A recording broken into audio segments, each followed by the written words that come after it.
Esther chapter 1. These events took place during the days of Ahasuerus, who ruled 127 provinces from India to Cush. In those days, King Ahasuerus reigned from his royal throne in the fortress of Susa. He held a feast in the third year of his reign for all of his officials and staff, the army of Persia and Media, the nobles, and the officials from the provinces.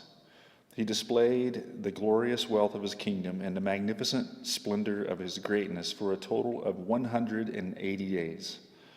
At the end of this time, the king held a week-long banquet in the garden courtyard of the royal palace for all the people, from the greatest to the least, who were present in the fortress in Susa.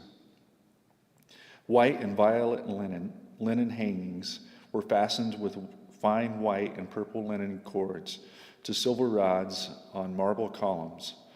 Gold and silver couches were arranged on a mosaic pavement of red feldspar, marble, mother of pearl, and precious stones.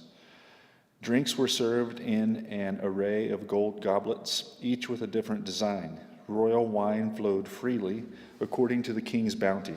The drinking was according to royal decree. There are no restrictions. The king had ordered every wine steward in his household to serve whatever each person wanted. Queen Vashti also gave a feast for the women of King Ahasuerus' palace. On the seventh day, when the king was feeling good from the wine, Ahasuerus commanded Mehuman, Biztha, Harbona, Bigtha, Abagtha, Zethar, and Carcass, the 7 eunuchs who'd personally served him, to bring Queen Vashti before him with her royal crown. He wanted to show off her beauty to the people and the officials because she was very beautiful. But Queen Vashti refused to come at the king's command that was delivered by his eunuchs. The king became furious, and his anger burned within him. The king consulted the wise men who understood the times, for it was normal procedure to confer with experts in law and justice. The most trusted ones were Karshena, Shethar, Admatha, Tarshish, Meres, Marsina, and Memucan. They were the 7 officials of Persia and Media who had personal access to the king and occupied the highest positions in the kingdom. The king asked, according to the law, what should be done with Queen Vashti, since she refused to obey King Ahasuerus' command that was delivered by the eunuchs. Memucan said in the presence of the king and his officials, Queen Vashti has wronged not only the king, but all the officials and all the peoples who are in every one of King Ahasuerus' provinces. For the queen's action will become public knowledge to all the women and cause them to despise their husbands and say, King Ahasuerus ordered Queen Vashti brought before him, but she did not come. Before this day is over, the noble women of Persia and Media who heard about the queen's act will say the same thing to all the king's officials, resulting in more contempt and fury. If it meets the king's approval, he should personally issue a royal decree. Let it be recorded in the laws of Persia and Media so that it cannot be revoked. Vashti is not to enter King Ahasuerus' presence, and her royal position is to be given to another woman who is more worthy than she. The decree the king issues will be heard throughout his vast kingdom, so all women will honor their husbands, from the greatest to the least. The king and his counselors approved the proposal, and he followed Memucan's advice. He sent letters to all the royal provinces, to each province in its own script, and to each ethnic group in its own language, that every man should be master of his own house and speak in the language of his own people. Sometime later, when King Ahasuerus' rage had cooled down, he remembered Vashti, what she had done, and what was decided against her. The king's personal attendants suggested, let a search be made for beautiful young virgins for the king. Let the king appoint commissioners in each province of his kingdom so that they may gather all the beautiful young virgins to the harem at the fortress of Susa. Put them under the supervision of Hegai, the king's eunuch, keeper of the women, and give them the required beauty treatments. Then the young woman who pleases the king will become queen instead of Vashti. This suggestion pleased the king, and he did accordingly.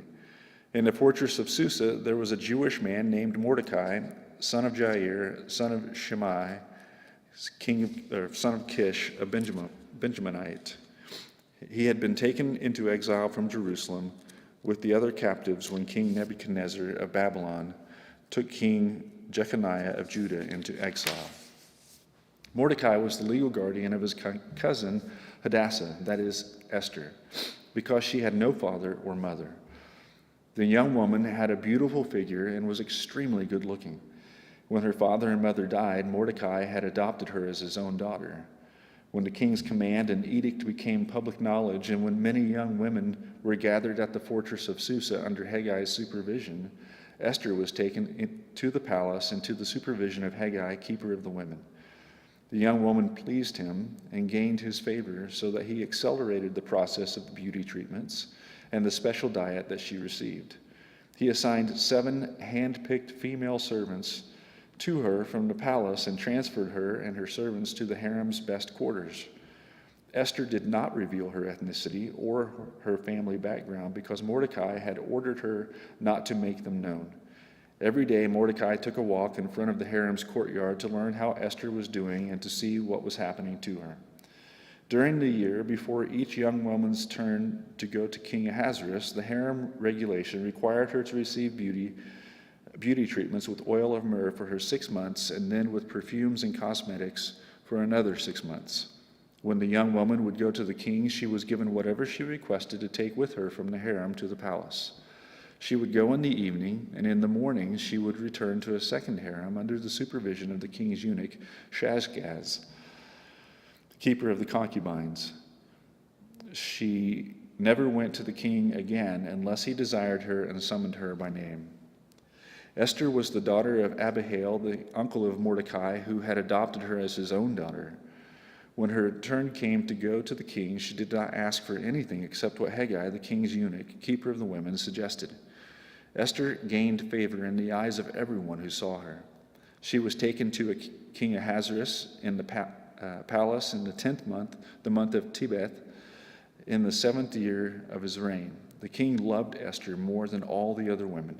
She won more favor and approval from him than did any of the other virgins.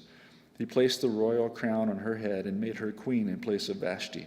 The king held a great banquet for all his officials and staff. It was Esther's banquet. He freed his provinces from tax payments and gave gifts worthy of the king's bounty. When the virgins were gathered a second time, Mordecai was sitting at the king's gate. Esther had not revealed her family background or her ethnicity as Mordecai had directed. She obeyed Mordecai's orders as she always had while he raised her. During those days, while Mordecai was sitting at the king's gate, Bigthan and Teresh, 2 of the king's eunuchs who guarded the entrance, became infuriated and planned to assassinate King Ahasuerus. When Mordecai learned of the plot, he reported it to Queen Esther, and she told the king on Mordecai's behalf. When the report was investigated and verified, both men were hanged on the gallows. This event was recorded in the historical record in the king's presence. After all this took place, Esther chapter 3. After all this took place, King Ahasuerus honored Haman, son of Hammedatha the Agagite. He promoted him in rank and gave him a higher position than all the other officials. The entire royal staff at the king's gate bowed down and paid homage to Haman because the king had commanded this to be done for him. But Mordecai would not bow down or pay homage. The members of the royal staff at the king's gate asked Mordecai, "Why are you disobeying the king's command?" When they had warned him day after day and he still would not listen to them, they told Haman in order to see if Mordecai's actions would be tolerated, since he had told them he was a Jew. When Haman saw that Mordecai was not bowing down or paying him homage, he was filled with rage. And when he learned of Mordecai's ethnic identity, it seemed repugnant to Haman to do away with Mordecai alone. He planned to destroy all of Mordecai's people, the Jews, throughout Ahasuerus' kingdom. In the first month, the month of Nisan, in King Ahasuerus' 12th year, the pur, that is the lot, was cast before Haman for each day in each month, and it fell on the 12th month, the month of Adar. Then Haman informed King Ahasuerus, "There is one ethnic group scattered throughout the peoples in every province of your kingdom, keeping themselves separate. Their laws are different from everyone else's, and they do not obey the king's laws. It is not in the king's best interest to tolerate them. If the king approves, let an order be drawn up authorizing their destruction, and I will pay 375 tons of silver to the officials for deposit in the royal treasury." The king removed his signet ring from his finger and gave it to Haman, son of Hammedatha, the Agagite, the enemy of the Jewish people. Then the king told Haman, "The money and people are given to you to do with as you see fit." The royal scribes were summoned on the 13th day of the first month, and the order was written exactly as Haman commanded. It was intended for the royal satraps, the governors of each of the provinces, and the officials of each ethnic group, and written for each province in its own script and to each ethnic group in its own language. It was written in the name of King Ahasuerus and sealed with the royal signet ring. Letters were sent by couriers to each of the royal provinces telling the officials to destroy, kill, and annihilate all the Jewish people, young and old, women and children, and plunder their possessions on a single day, the 13th day of Adar, the 12th month. A copy of the text, issued as law throughout every province, was distributed to all the peoples so that they might get ready for that day. The couriers left, spurred on by royal command, and the law was issued in the fortress of Susa. The king and Haman sat down to drink while the city of Susa was in confusion. Esther chapter 4. When Mordecai learned all that had occurred, he tore his clothes, put on sackcloth and ashes, went into the middle of the city, and cried loudly and bitterly. He went only as far as the king's gate, since the law prohibited anyone wearing sackcloth from entering the king's gate. There was great mourning among the Jewish people in every province where the king's command and edict came. They fasted, wept, and lamented, and many lay in sackcloth and ashes. Esther's female servants and her eunuchs came and reported the news to her, and the queen was overcome with fear. She sent clothes for Mordecai to wear so that he would take off his sackcloth, but he did not accept them. Esther summoned Hathach, one of the king's eunuchs who attended her, and dispatched him to Mordecai to learn what he was doing and why. So Hathach went out to Mordecai in the city square in front of the king's gate. Mordecai told him everything that had happened, as well as the exact amount of money Haman had promised to pay the royal treasury for the slaughter of the Jews. Mordecai also gave him a copy of the written decree issued in Susa ordering their destructions, so that Hathach might show it to Esther, explain it to her, and command her to approach the king, implore his favor, and plead with him personally for her people. Hathach came and repeated Mordecai's response to Esther. Esther spoke to Hathach and commanded him to tell Mordecai, "All the royal officials and the people of the royal provinces know that one law applies to every man or woman who approaches the king in the inner courtyard and who has not been summoned, the death penalty, unless the king extends the gold scepter, allowing that person to live. I've not been summoned to appear before the king for the last 30 days. Esther's response was reported to Mordecai. Mordecai told the messenger to reply to Esther, "Don't think that you will escape the fate of all the Jews because you're in the king's palace. If you keep silent at this time, relief and deliverance will come to the Jewish people from another place. But you and your father's family will be destroyed. Who knows? Perhaps you've come to your royal position for such a time as this." Esther sent this reply to Mordecai, "Go and assemble all the Jews who can be found in Susa and fast for me. Don't eat or drink for 3 days, night or day. I and my female servants will also fast in the same way. After that, I will go to the king, even if it is against the law.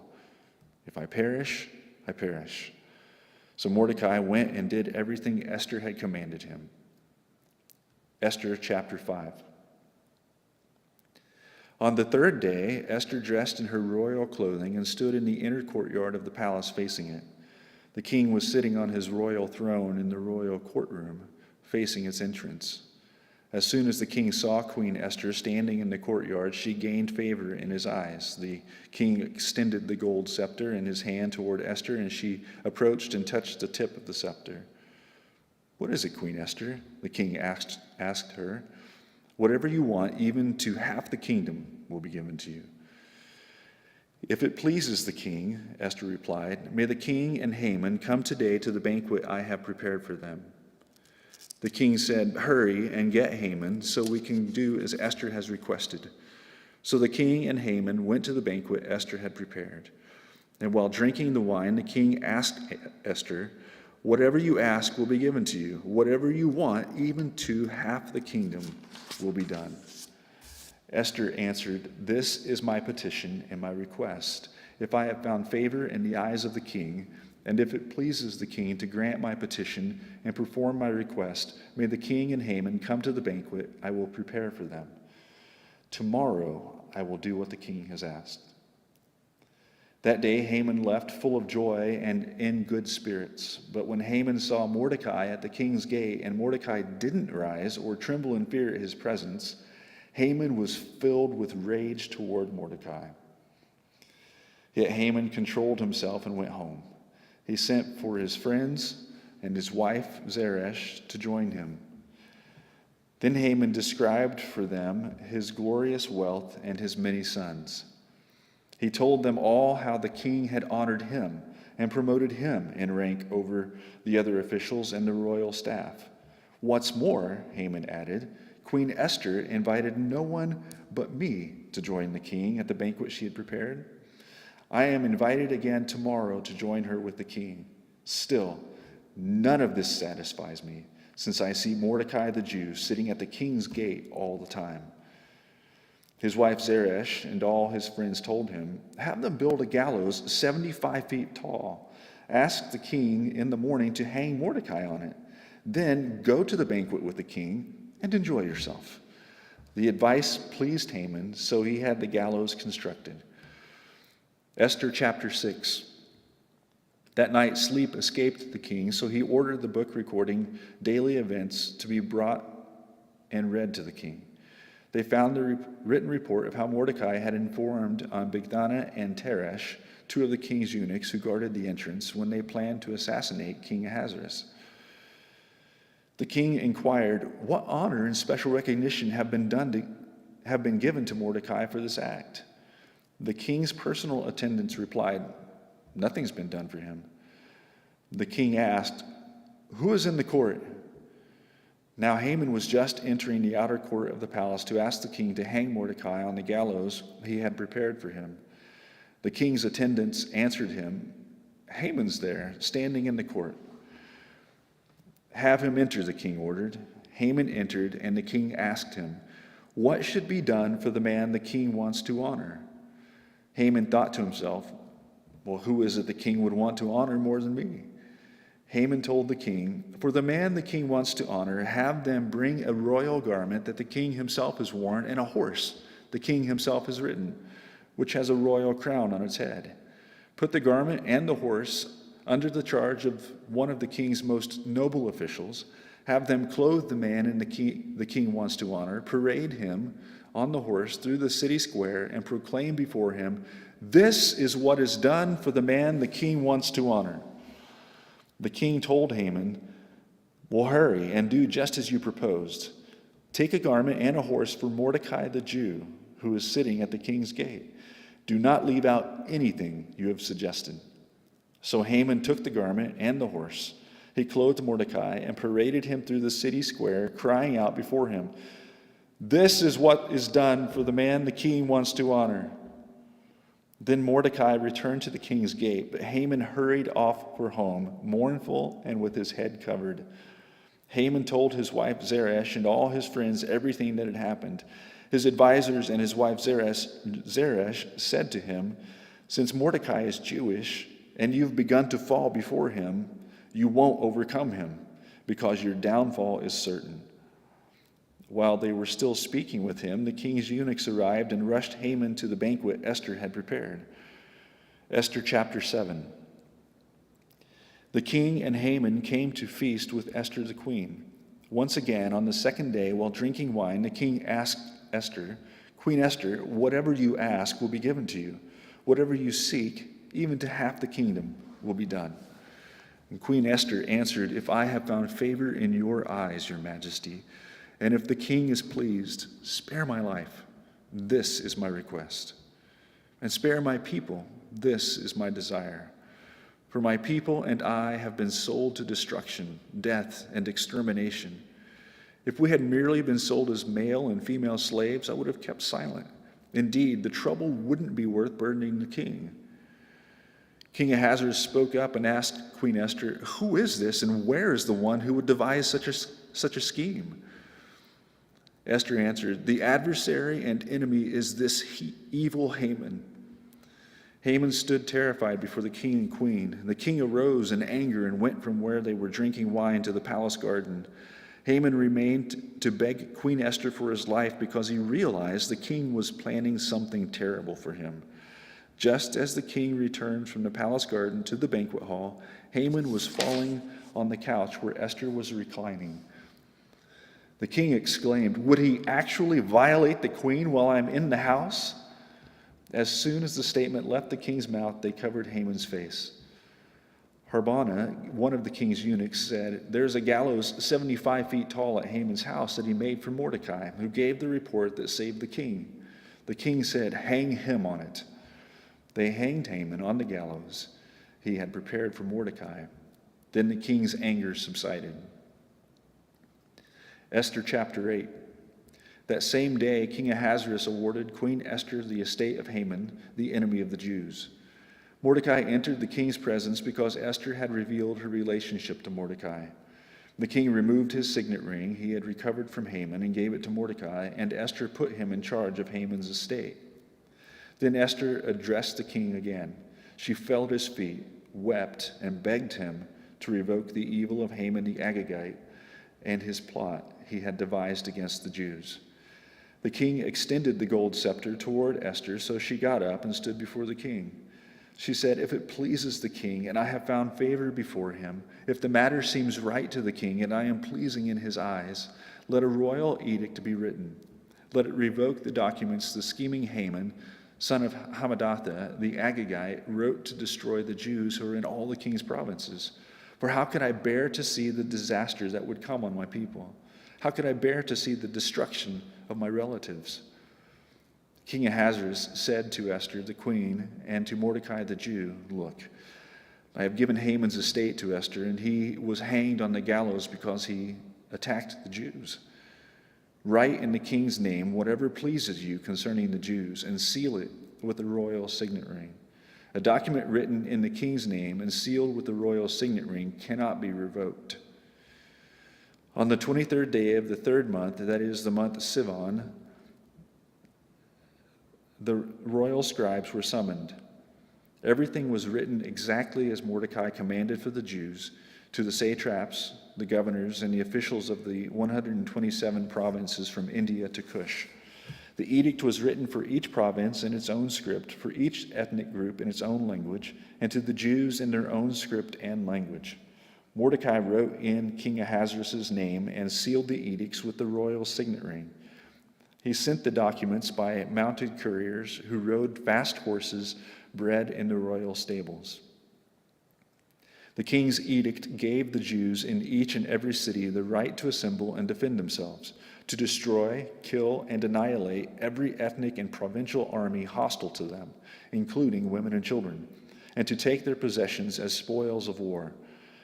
This would take place on a single day throughout all the provinces of King Ahasuerus, on the 13th day of the 12th month, the month of Adar. A copy of the text, issued as law throughout every province, was distributed to all the peoples so the Jews could be ready to avenge themselves against their enemies on that day. The couriers rode out in haste on their royal horses at the king's urgent command. The law was also issued in the fortress of Susa. Mordecai went from the king's presence clothed in royal purple and white, with a great gold crown and a purple robe of fine linen. The city of Susa shouted and rejoiced, and the Jews celebrated with gladness, joy, and honor. In every province and every city, wherever the king's command and his law reached, joy and rejoicing took place among the Jews. There was a celebration and a holiday, and many of the ethnic groups of the land professed themselves to be Jews, because fear of the Jews had overcome them. Esther chapter 9.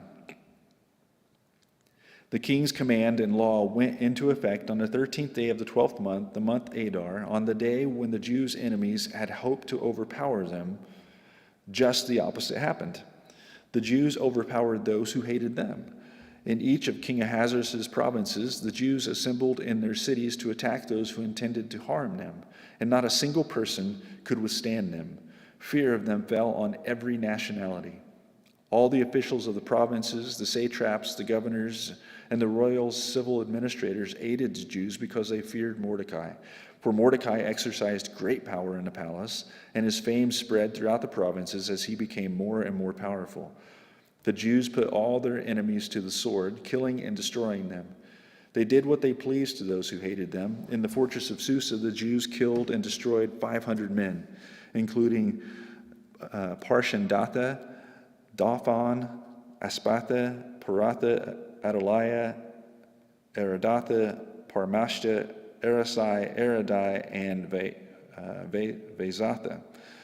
They killed these 10 sons of Haman, son of Hammedatha, the enemy of the Jews. However, they did not seize any plunder. On that day, the number of people killed in the fortress of Susa was reported to the king. The king said to Queen Esther, "In the fortress of Susa, the Jews have killed and destroyed 500 men, including Haman's 10 sons. What have they done in the rest of the royal provinces? Whatever you ask will be given to you, and whatever you seek will also be done." Esther answered, "If it pleases the king, may the Jews who are in Susa also have tomorrow to carry out today's law, and may the bodies of Haman's 10 sons be hung on the gallows." The king gave the orders for this to be done. So a law was announced in Susa, and they hung the bodies of Haman's 10 sons. The Jews in Susa assembled again on the 14th day of the month of Adar and killed 300 men in Susa, but they did not seize any plunder. The rest of the Jews in the royal provinces assembled, defending themselves, and gained relief from their enemies. They killed 75,000 of those who hated them, but they did not seize any plunder. They fought on the 13th day of the month of Adar and rested on the 14th, and it became a day of feasting and rejoicing. But the Jews in Susa had assembled on the 13th and the 14th days of the month. They rested on the 15th day of the month, and it became a day of feasting and rejoicing. This explains why the rural Jews who live in villages observe the 14th day of the month of Adar as a time of rejoicing and feasting. It is a holiday when they send gifts to one another. Mordecai recorded these events and sent letters to all the Jews in all of King Ahasuerus' provinces, both near and far. He ordered them to celebrate the 14th and 15th days of the month of Adar every year, because during those days the Jews gained relief from their enemies. That was the month when their sorrow was turned into rejoicing, and their mourning into a holiday. They were to be days of feasting, rejoicing, and of sending gifts to one another and to the poor. So the Jews agreed to continue the practice they had begun, as Mordecai had written them to do. For Haman, son of Hammedatha, the Agagite, the enemy of all the Jews, had plotted against the Jews to destroy them. He cast the pur, that is the lot, to crush and destroy them. But when the matter was brought before the king, he commanded by letter that the evil plan Haman had devised against the Jews return on his own head, and that he should be hanged with his sons on the gallows. For this reason, these days are called Purim, from the word pur, because of all the instructions in this letter, as well as what they had witnessed and what had happened to them. The Jews bound themselves, their descendants, and all who joined them with them to a commitment that they would not fail to celebrate these 2 days each year and every year according to the written instructions and according to the time appointed. These days are remembered and celebrated by every generation, family, province, and city, so that these days of Purim will not lose their significance in Jewish life, and their memory will not fade from their descendants.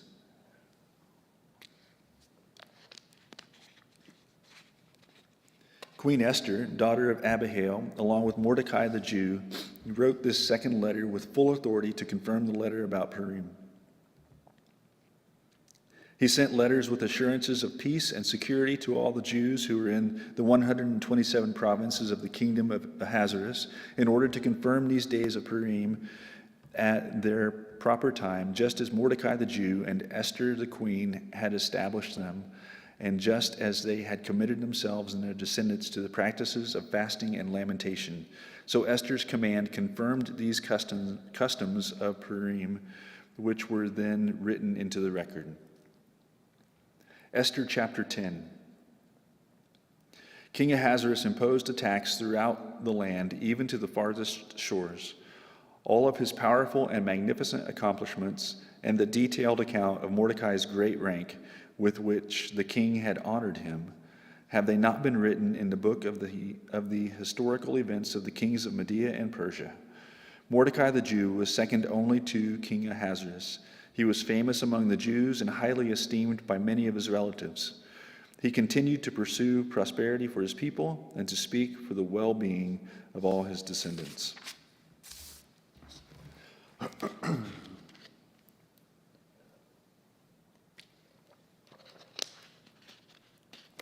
Job chapter 1. There was a man in the country of Uz named Job. He was a man of complete integrity who feared God and turned away from evil. He had 7 sons and 3 daughters. His estate included 7,000 sheep and goats, 3,000 camels, 500 yoke of oxen, 500 female donkeys, and a very large number of servants. Job was the greatest man among all the people of the East. His sons used to take turns having banquets at their homes. They would send an invitation to their 3 sisters to eat and drink with them. And whenever a round of banqueting was over, Job would send for his children and purify them, rising early in the morning to offer burnt offerings for all of them. For Job thought, perhaps my children have sinned, having cursed God in their hearts. This was Job's regular practice. One day, the sons of God came to present themselves before the Lord, and Satan also came with them. The Lord asked Satan, "Where have you come from?" "From roaming through the earth," Satan answered him, "and walking around on it." Then the Lord said to Satan, "Have you considered my servant Job? No one else on earth is like him, a man of perfect integrity who fears God and turns away from evil." Satan answered the Lord, "Does Job fear God for nothing? Haven't you placed a hedge around him, his household, and everything he owns? You've blessed the work of his hands, and his possessions have increased in the land. But stretch out your hand and strike everything he owns, and he will surely curse you to your face." "Very well," the Lord told Satan, "everything he owns is in your power. However, do not lay a hand on Job himself." So Satan left the Lord's presence. And one day, when Job's sons and daughters were eating and drinking wine in their oldest brother's house, a messenger came to Job and reported, "While the oxen were plowing and the donkeys grazing nearby, the Sabaeans swooped down and took them away. They struck down the servants with the sword, and I alone have escaped to tell you." He was still speaking when another messenger came and reported, "God's fire fell from heaven. It burned the sheep and the servants and devoured them, and I alone have escaped to tell you." That messenger was still speaking when yet another came and reported, "The Chaldeans formed 3 bands, made a raid on the camels, and took them away. They struck down the servants with the sword, and I alone have escaped to tell you." He was still speaking when another messenger came and reported, "Your sons and daughters were eating and drinking wine in their oldest brother's house. Suddenly, a powerful wind swept in from the desert and struck the 4 corners of the house. It collapsed on the young people so that they died, and I alone have escaped to tell you." Then Job stood up, tore his robe, and shaved his head. He fell to the ground and worshipped, saying, "Naked I came from my mother's womb, and naked I will leave this life. The Lord gives, and the Lord takes away. Blessed be the name of the Lord." Throughout all this, Job did not sin or blame God for anything. Job chapter 2. One day the sons of God came again to present themselves before the Lord, and Satan also came with them to present himself before the Lord. The Lord asked Satan, "Where have you come from?" "From roaming through the earth," Satan answered him, "and walking around on it." Then the Lord said to Satan, "Have you considered my servant Job? No one else on earth is like him, a man of perfect integrity who fears God and turns away from evil. He still retains his integrity, even though you incited me against him to destroy him for no good reason. Skin for skin, Satan answered the Lord. A man will give up everything he owns in exchange for his life. But stretch out your hand and strike his flesh and bones, and he will surely curse you to your face. Very well, the Lord told Satan. He's in your power, only spare his life. So Satan left the Lord's presence and infected Job with terrible boils from the soles of his feet to the top of his head. Then Job took a piece of broken pottery to scrape himself while he sat among the ashes. His wife said to him, "Are you still holding on to your integrity? Curse God and die." "You speak as a foolish woman speaks," he told her. "Should we accept only good from God and not adversity?" Throughout all this, Job did not sin in what he said. Now when Job's three friends, Eliphaz the Temanite, Bildad the Shuhite, and Zophar the Naamathite, heard all about this adversity that had happened to him, each of them came from his home. They met together to go and sympathize with him and comfort him, and when they looked from a distance, they could barely recognize him. They wept aloud, and each man tore his robe and threw dust into the air and on his head. Then they sat on the ground with him 7 days and nights, but no one spoke a word to him because they saw that his suffering was very intense. Job chapter 3. After this, Job began to speak and cursed the day he was born. He said, "May the day I was born perish, and the night that said, 'A boy is conceived.' If only that day had turned to darkness. May God above not care about it, or light shine on it. May darkness and gloom reclaim it, and a cloud settle over it. May what darkens the day terrify it. If only darkness had taken that night away. May it not appear among the days of the year, or be listed in the calendar. Yes, may that night be barren. May no joyful shout be heard in it. Let those who curse days condemn it, those who are ready to rouse Leviathan. May its morning stars grow dark. May it wait for daylight, but have none. May it not see the breaking of dawn. For that night did not shut the doors of my mother's womb and hide sorrow from my eyes. Why was I not stillborn? Why didn't I die as I came from the womb? Why did the knees receive me, and why were there breasts for me to nurse? Now I would certainly be lying down in peace. I would be asleep, and then I would be at rest with the kings and counselors of the earth who rebuilt ruined cities for themselves, or with princes who had gold, who filled their houses with silver. Or why was I not hidden like a miscarried child, like infants who never see daylight? There the wicked cease to make trouble, and there the weary find rest. The captives are completely at rest. They do not hear a taskmaster's voice. Both small and great are there, and the slave is set free from his master. Why is light given to one burdened with grief, and life to those whose existence is bitter, who wait for death, but it does not come, and search for it more than for hidden treasure, who are filled with much joy and are glad when they reach the grave? Why is life given to a man whose path is hidden, whom God has hedged in? I sigh when food is put before me, and my groans pour out like water. For the thing I feared has overtaken me, and what I dreaded has happened to me. I cannot relax or be calm. I have no rest, for turmoil has come." Job chapter 4.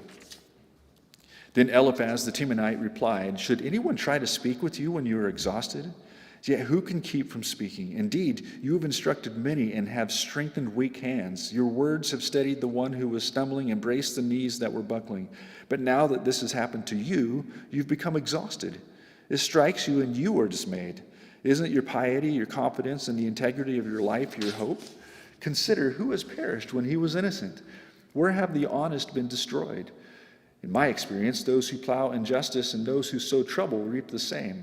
They perish at a single blast from God and come to an end by the breath of his nostrils. The lion may roar and the fierce lion growl, but the teeth of young lions are broken. The strong lion dies if it catches no prey, and the cubs of the lioness are scattered. A word was brought to me in secret. My ears caught a whisper of it. Among unsettling thoughts from visions in the night, when deep sleep comes over men, fear and trembling came over me and made all my bones shake. I felt a draft on my face, and the hair on my body stood up. A figure stood there, but I could not recognize its appearance. A form loomed before my eyes. I heard a whispering voice. Can a mortal man be righteous before God? Can a man be more pure than his Maker? If God puts no trust in his servants, and he charges his angels with foolishness, how much more those who dwell in clay houses, whose foundation is in the dust, who are crushed like a moth. They are smashed to pieces from dawn to dusk. They perish forever while no one notices. Are their tent cords not pulled up? They die without wisdom. It's all you.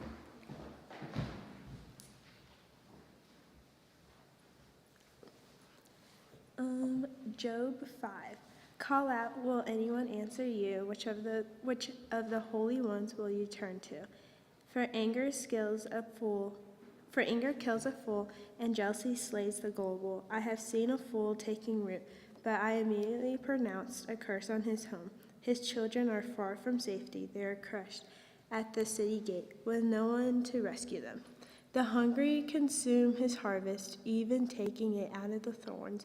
The thirsty pant for his children's wealth, for distress does not grow out of the soil, and trouble does not sprout up from the ground. But humans are born for trouble as surely as sparks fly upward. However, if I were you, I would appeal to God and would present my case to him. He does great and unsearchable things, wonders without number. He gives rain to the earth and sends water to the fields. He sets the lowly on high, and mourners are lifted to safety. He frustrates the schemes of the crafty, so that they achieve no success. He traps the wise in their craftiness, so that the plans of the deceptive are quickly brought to an end.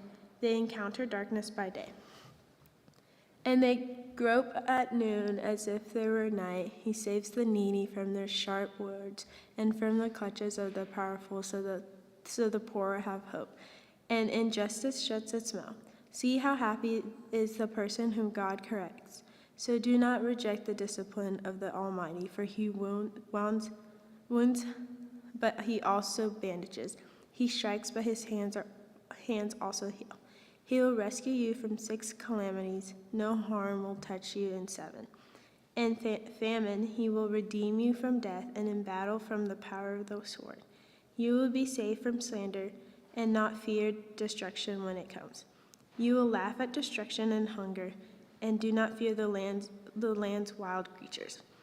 For you will have a covenant with the stones of the field, and the wild animals will be at peace with you.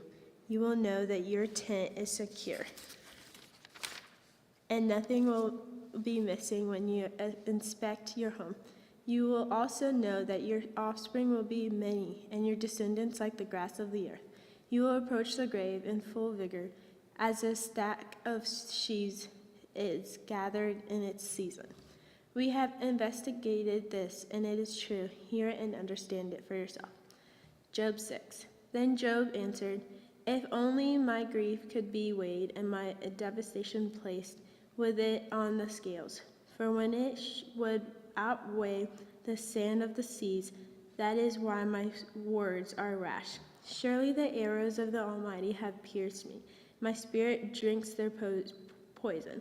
God's terrors are arrayed against me. Does a wild donkey bray over fresh grass, or an ox low over its fodder? Is bland food eaten without salt? Is there flavor in an egg white?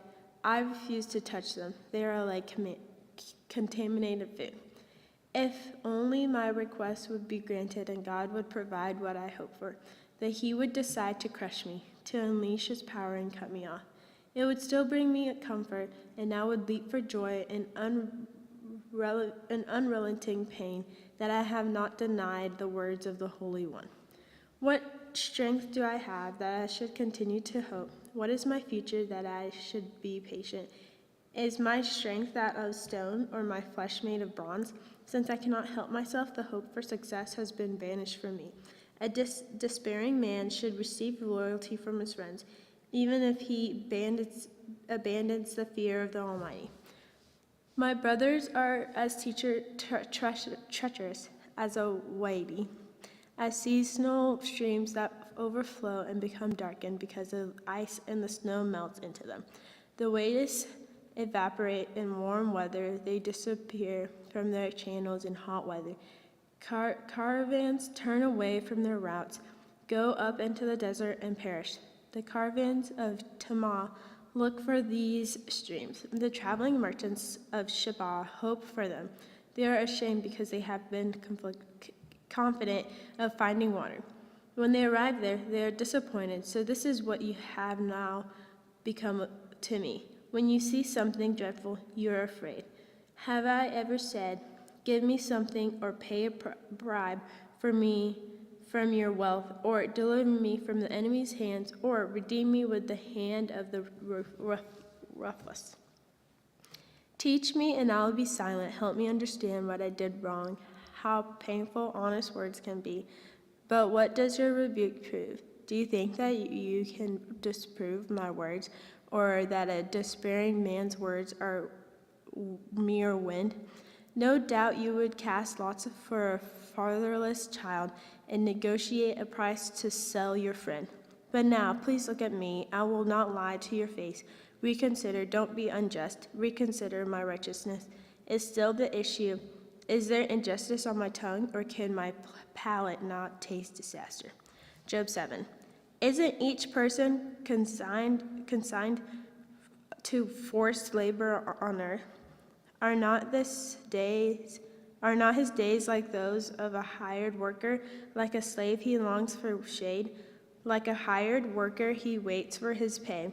So I have been made to inherit months of futility, and troubled nights have been assigned to me. When I lie down, I think, when will I get up? But the evening drags on endlessly, and I toss and turn until dawn. My flesh is clothed with maggots and encrusted with dirt. My skin forms scabs and then oozes. My days pass more swiftly than a weaver's shuttle. They come to an end and without hope. Remember that my life is but a breath. My eye will never again see anything good. The eye of anyone who looks on me will no longer see me. Your eyes will look for me, but I will be gone. As a cloud fades away and vanishes, so the one who goes down to Sheol will never rise again. He will never return to his house. His hometown will no longer remember him.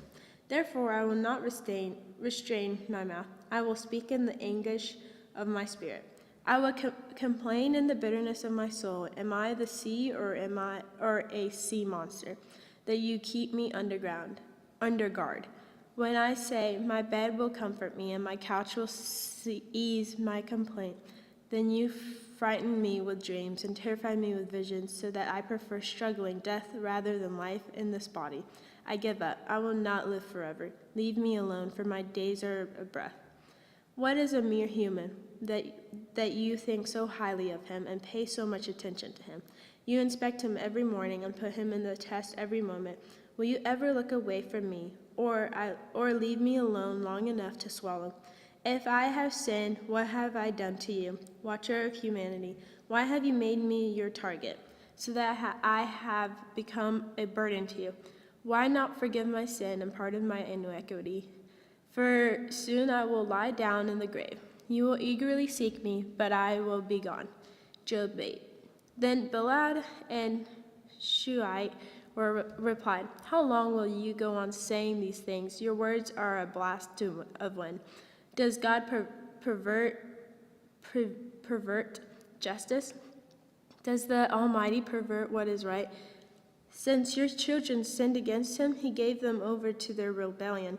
But if you earnestly seek God and ask the Almighty for mercy, if you are pure and upright, then he will move even now on your behalf and restore this home where your righteousness dwells.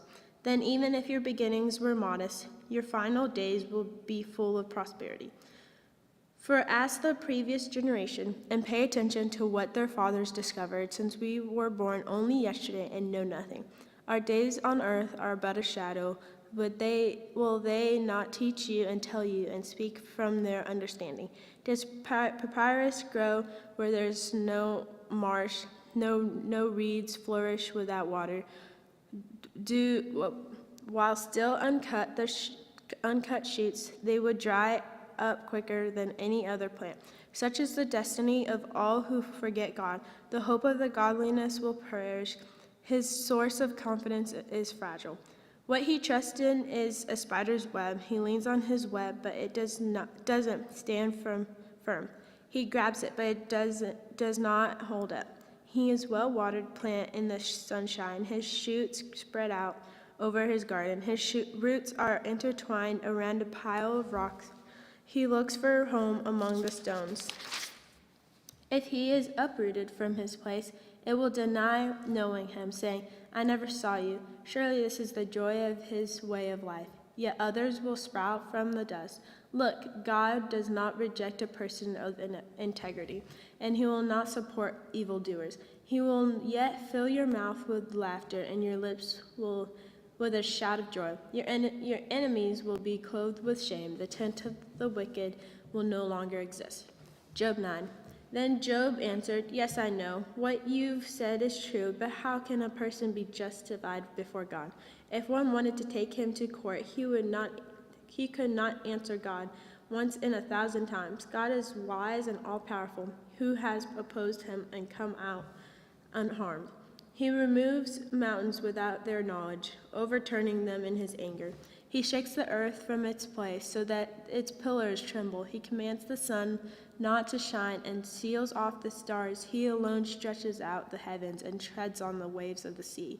He makes the stars to bear Orion, the Pleiades, and the constellations of the southern sky. He does great and unsearchable things, wonders without number.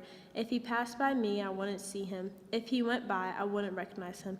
If he snatches something, who can stop him? Who can ask him, What are you doing?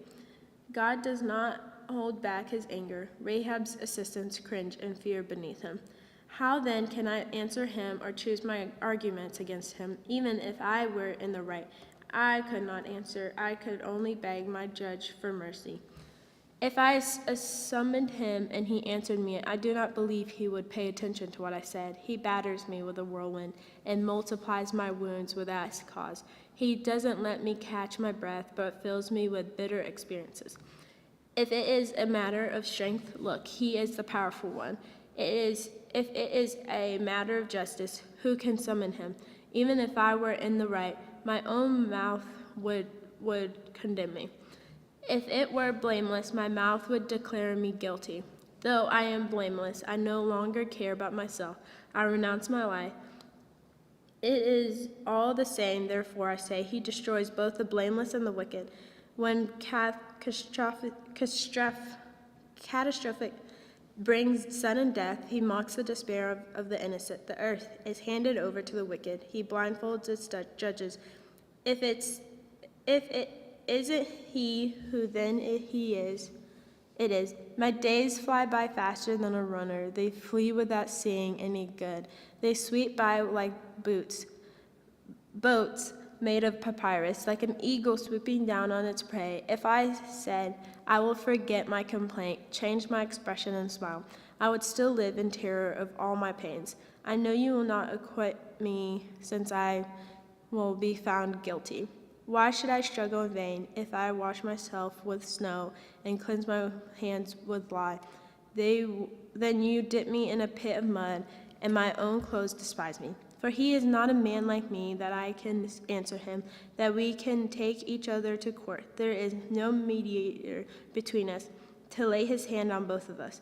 Let him take his rod away from me, so his terror will no longer frighten me. Then I would speak and not fear him. But that is not the case. I am on my own. Job 10. I am disgusted with my life. I will give vent to my complaint and speak in the bitterness of my soul. I will say to God, do not declare me guilty. Let me know why you persecute me. It is good for you to oppress, to reject the work of your hands and favor the plans of the wicked.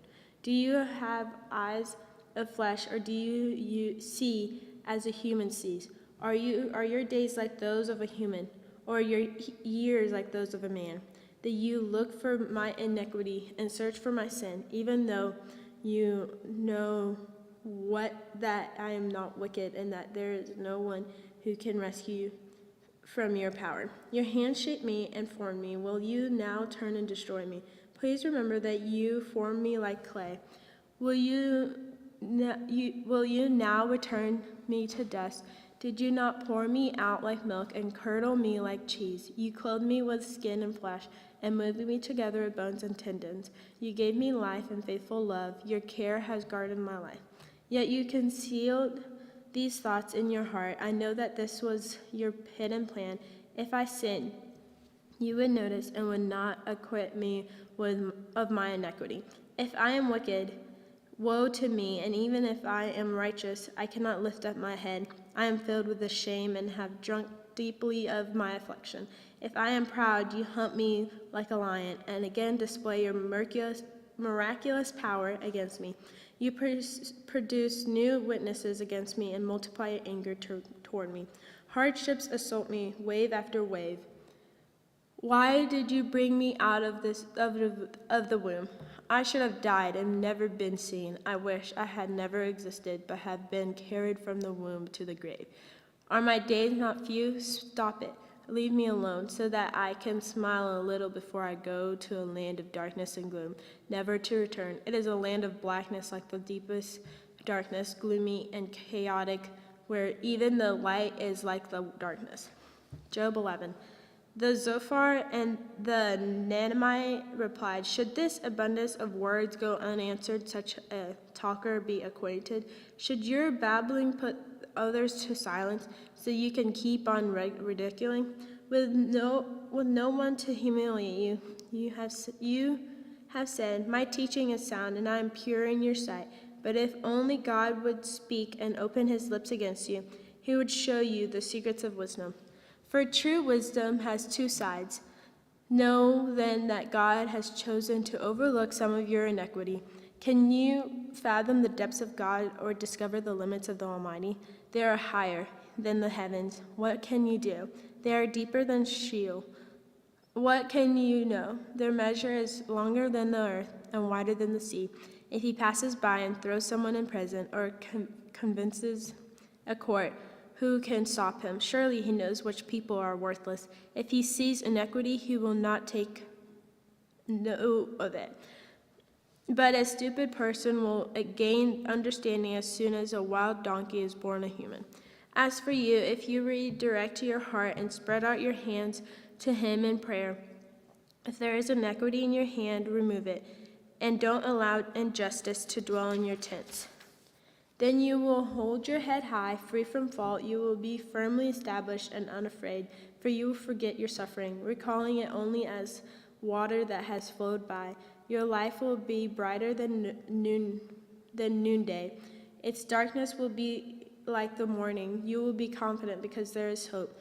You will look carefully about and lie down in safety.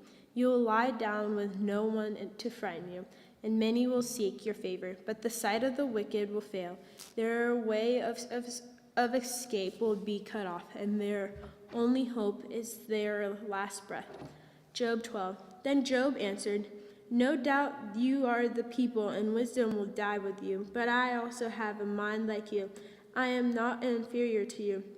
Who doesn't know the things you are talking about? I'm a laughing stock to my friends.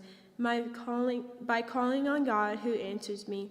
The righteousness and upright man is a laughingstock. The one who is at ease holds calamity and contempt and thinks it is prepared for those whose feet are slipping. The tents of robbers are safe, and those who trouble God are secure. God holds them in his hands. But ask the animals, and they will instruct you. Ask the birds of the sky, and they will tell you. Or speak to the earth, and it will instruct you. Let the fish of the sea inform you. Which of these does not know that the hand of the Lord has done this? The life of every living thing is in this hand, as well as the breath of all mankind. Doesn't the ear test words? as the palate tastes food. Wisdom is found with the elderly, and understanding comes with long life. Wisdom and strength belong to God. Counsel and understanding are his. Whatever he tears down cannot be rebuilt. Whoever he imprisons cannot be released. When he withholds water, everything dries up, and when he releases it, it destroys the land. True wisdom and power belong to him. The deceived and the deceiver are his. He leads counselors away barefoot and makes judges go mad. He releases the bonds put on by kings and fastens a belt around their waist. He leads priests away barefoot and overthrows established leaders. He deprives trusted advisors to speech and takes away the elders' good judgment. He pours out contempt on nobles and disarms the strong.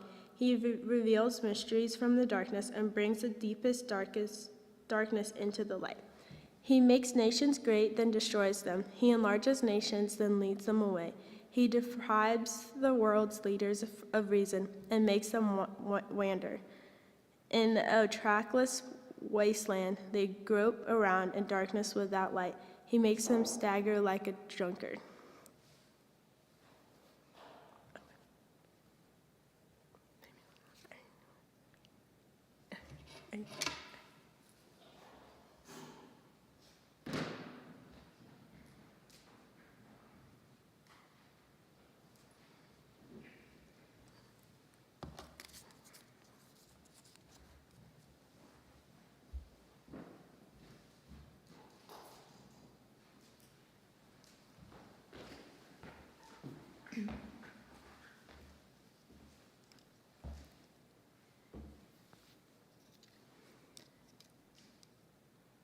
Job chapter 13.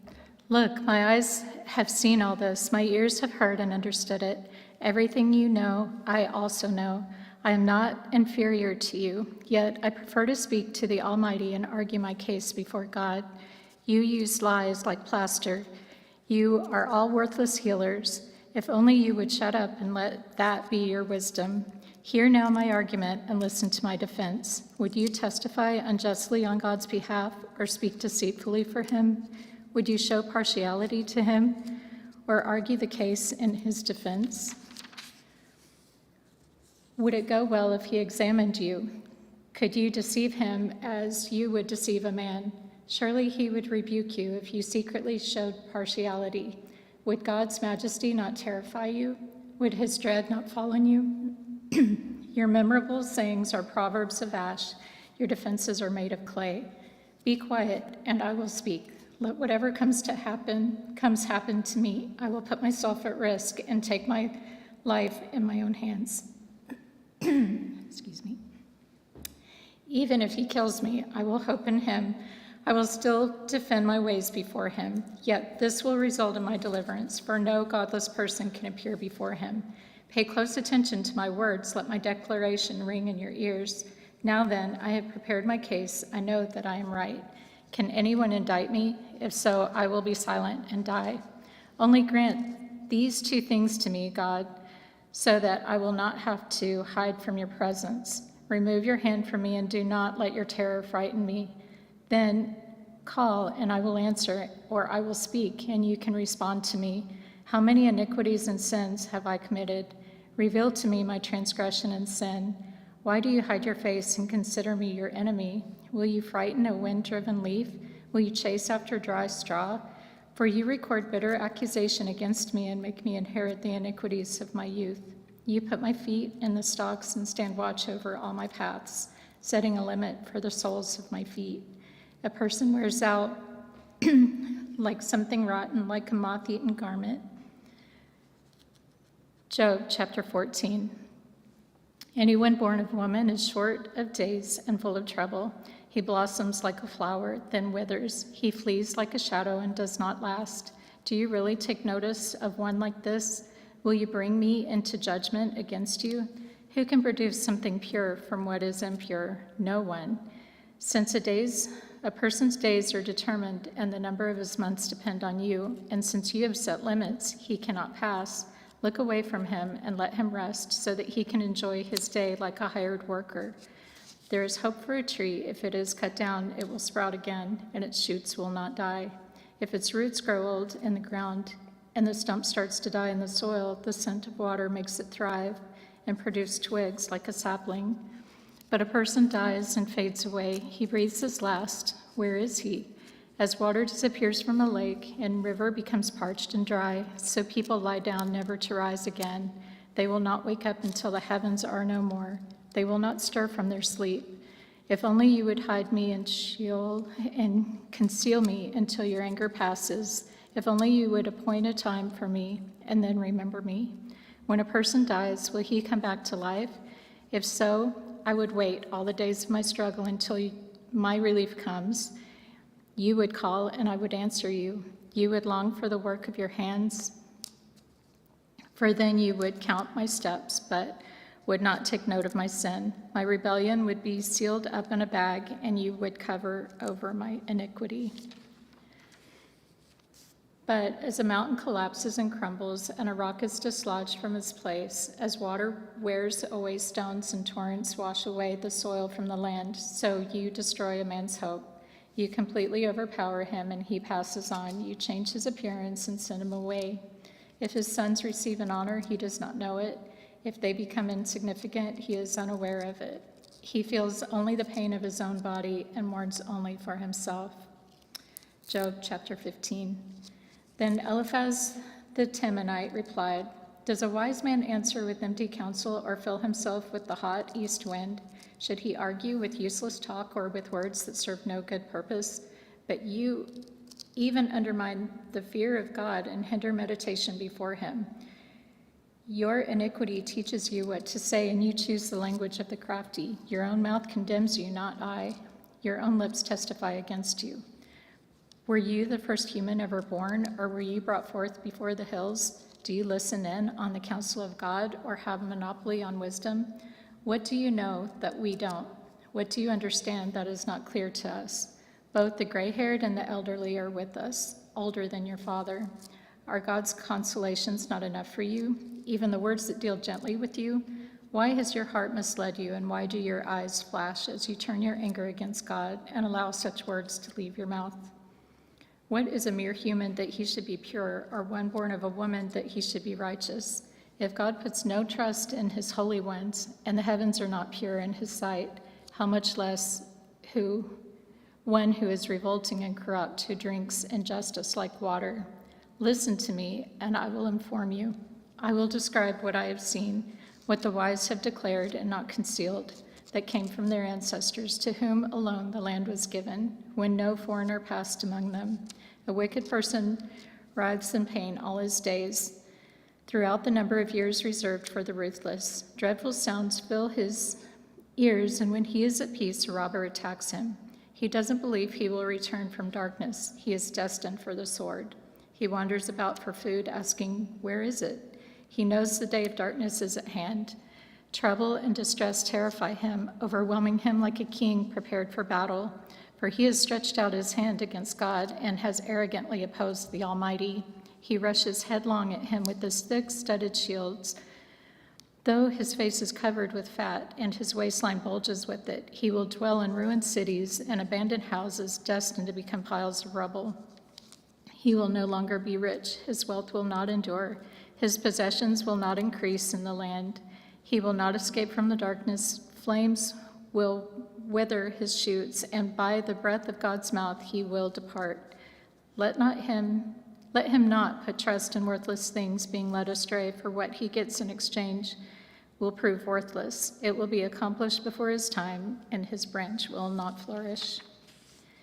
He will be like a vine that drops its unripe grapes, and like an olive tree that sheds its blossoms. For the company of the godless will have no children, and fire will consume the tents of those who offer bribes. They conceive trouble and give birth to evil. Their womb prepares deception. Job chapter 16. Then Job answered, "I have heard many things like these. You are all miserable comforters. Is there no end to your empty words? What provokes you that you continue testifying? If you were in my place, I could also talk like you. I could string words together against you and shake my head at you. Instead, I would encourage you with my mouth, and the consolation from my lips would bring relief. If I speak, my suffering is not relieved. And if I hold back, does any of it leave me? Surely he has now exhausted me. You have devastated my entire family. You have shriveled me up. It has become a witness. My frailty rises up against me and testifies to my face. His anger tears at me and he harasses me. He gnashes his teeth at me. My enemy pierces me with his eyes. They open their mouths against me and strike my cheeks with contempt. They join themselves together against me. God hands me over to the unjust. He throws me to the wicked. I was at ease, but he shattered me. He seized me by the scruff of the neck and smashed me to pieces. He set me up as his target. His archers surround me. He pierces my kidneys without mercy and pours my bile on the ground. He breaks through my defenses again and again. He charges at me like a warrior. I have sewn sackcloth over my skin. I've buried my strength in the dust. My face has grown red with weeping, and darkness covers my eyes. Although my hands are free from violence and my prayer is pure. Earth, do not cover my blood. Make my cry for help find no resting place. Even now my witness is in heaven and my advocate is in the heights. My friends scoff at me as I weep before God. I wish that someone might argue for a man with God, just as anyone would for a friend. For only a few years will pass before I go the way of no return. Job chapter 17. My spirit is broken, my days are extinguished, a graveyard awaits me. Surely mockers surround me, and my eyes must gaze at their rebellion. Accept my pledge, put up security for me. Who else will be my sponsor?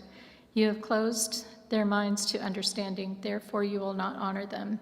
If a man denounces his friends for a price, the eyes of his children will fail. He has made me an object of scorn to the people. I have become a man people spit at. My eyes have grown dim from grief, and my whole body has become but a shadow. The upright are appalled at this, and the innocent are roused against the godless. Yet this righteous person will hold to his way, and the one whose hands are clean will grow stronger. But come back and try again, all of you. I will not find a wise man among you. My days have slipped by, my plans have been ruined, even the things dear to my heart. They turned night into day and made light seem near in the face of darkness. If I wait, Sheol is my home, spread out my bed in darkness, and say to corruption, you are my father, and to the maggot, my mother or my sister. Where then is my hope? Who can see any hope for me? Will it go down to the gates of Sheol, or will we descend together to the dust? Job chapter 18. Then Bildad the Shuhite replied, how long until you stop talking? Show some sense, and then we can talk. Why are we regarded as cattle, as stupid in your sight? You who tear yourself in anger, should the earth be abandoned on your account, or a rock be removed from its place? Yes, the light of the wicked is extinguished, the flame of his fire does not glow.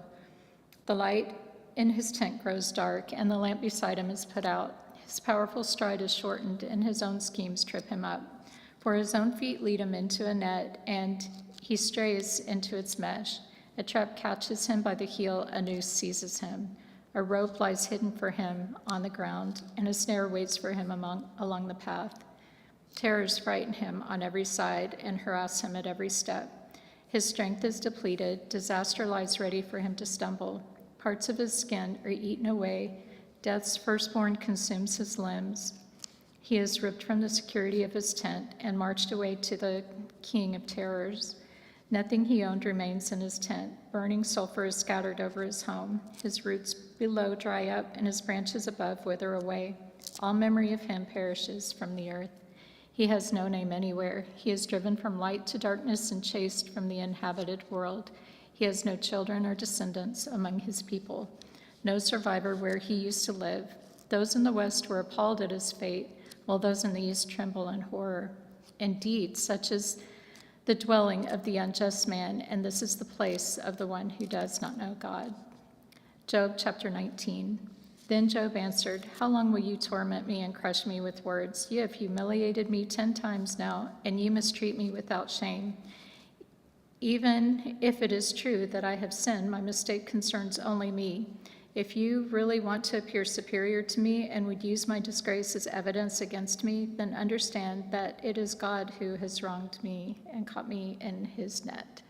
I cry out violence, but get no response. I call for help, but there is no justice. He has blocked my ways so that I cannot pass through. He has veiled my paths with darkness. He has stripped me of my honor and removed the crown from my head. He tears me down on every side so that I am ruined. He uproots my hope like a tree. His anger burns against me, and he regards me as one of his enemies. His troops advance together. They construct a ramp against me and camp around my tent. He has removed my brothers from me. My acquaintances have abandoned me. My relatives stopped coming by, and my close friends have forgotten me. My house guests and female servants regard me as a stranger. I am a foreigner in their sight. I call for my servant, but he does not answer, even if I beg him with my own mouth. My breath is offensive to my wife, and my own family finds me repulsive. Even young boys scorn me. When I stand up, they mock me. All of my best friends despise me, and those I love have turned against me. My skin and my flesh cling to my bones, and I've escaped with only the skin of my teeth. Have mercy on me, my friends, have mercy, for God's hand has struck me. Why do you persecute me as God does? Will you never get enough of my flesh? I wish that my words were written down, that they were recorded on a scroll or were inscribed in stone forever by an iron stylus and lead, but I know that my Redeemer lives, and at the end he will stand on the dust. Even after my skin has been destroyed, yet I will see God in my flesh. I will see him myself. My eyes will look at him, and not as a stranger. My heart longs within me. If you say, how will we pursue him, since the root of the problem lies with him? Then be afraid of the sword, because wrath brings punishment by the sword, so that you may know there is a judgment. Job chapter 20. Then Zophar the Naamathite replied, this is why my unsettling thoughts compel me to answer, because I am upset. I have heard a rebuke that insults me, and my understanding makes me reply. Don't you know that ever since antiquity, from the time a human was placed on earth, the joy of the wicked has been brief, and the happiness of the godless has lasted only a moment? Though his arrogance reaches heaven and his head touches the clouds, he will vanish forever like his own dung. Those who know him will ask, where is he? He will fly away like a dream and never be found. He will be chased away like a vision in the night. The eye that saw him will see him no more, and his household will no longer see him. His children will beg from the poor, for his own hands must give back his wealth. His frame may be full of youthful vigor, but it will lie down with him in the dust. Though evil tastes sweet in his mouth, and he conceals it under his tongue, though he cherishes it and will not let it go, but keeps it in his mouth, yet the food in his stomach turns into cobra's venom inside him. He swallows wealth, but must vomit it up. God will force it from his stomach. He will suck the poison of cobras. A viper's fangs will kill him.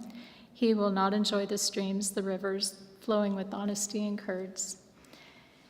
He must return the fruit of his labor without consuming it. He doesn't enjoy the profits from his trading, for he opposed and abandoned the poor. He seized a house he did not build. Because his appetite is never satisfied, he does not let anything he desires escape. Nothing is left for him to consume. Therefore, his prosperity will not last. At the height of his success, his distress will come to him. The full weight of misery will crush him. When he fills his stomach, God will send his burning anger against him, raining it down on him while he is eating. If he flees from an iron weapon, an arrow from a bronze bow will pierce him. He pulls it out of his back, and the flashing tip out of his liver. Terrors come over him. Total darkness is reserved for his treasures. A fire unfanned by human hands will consume him.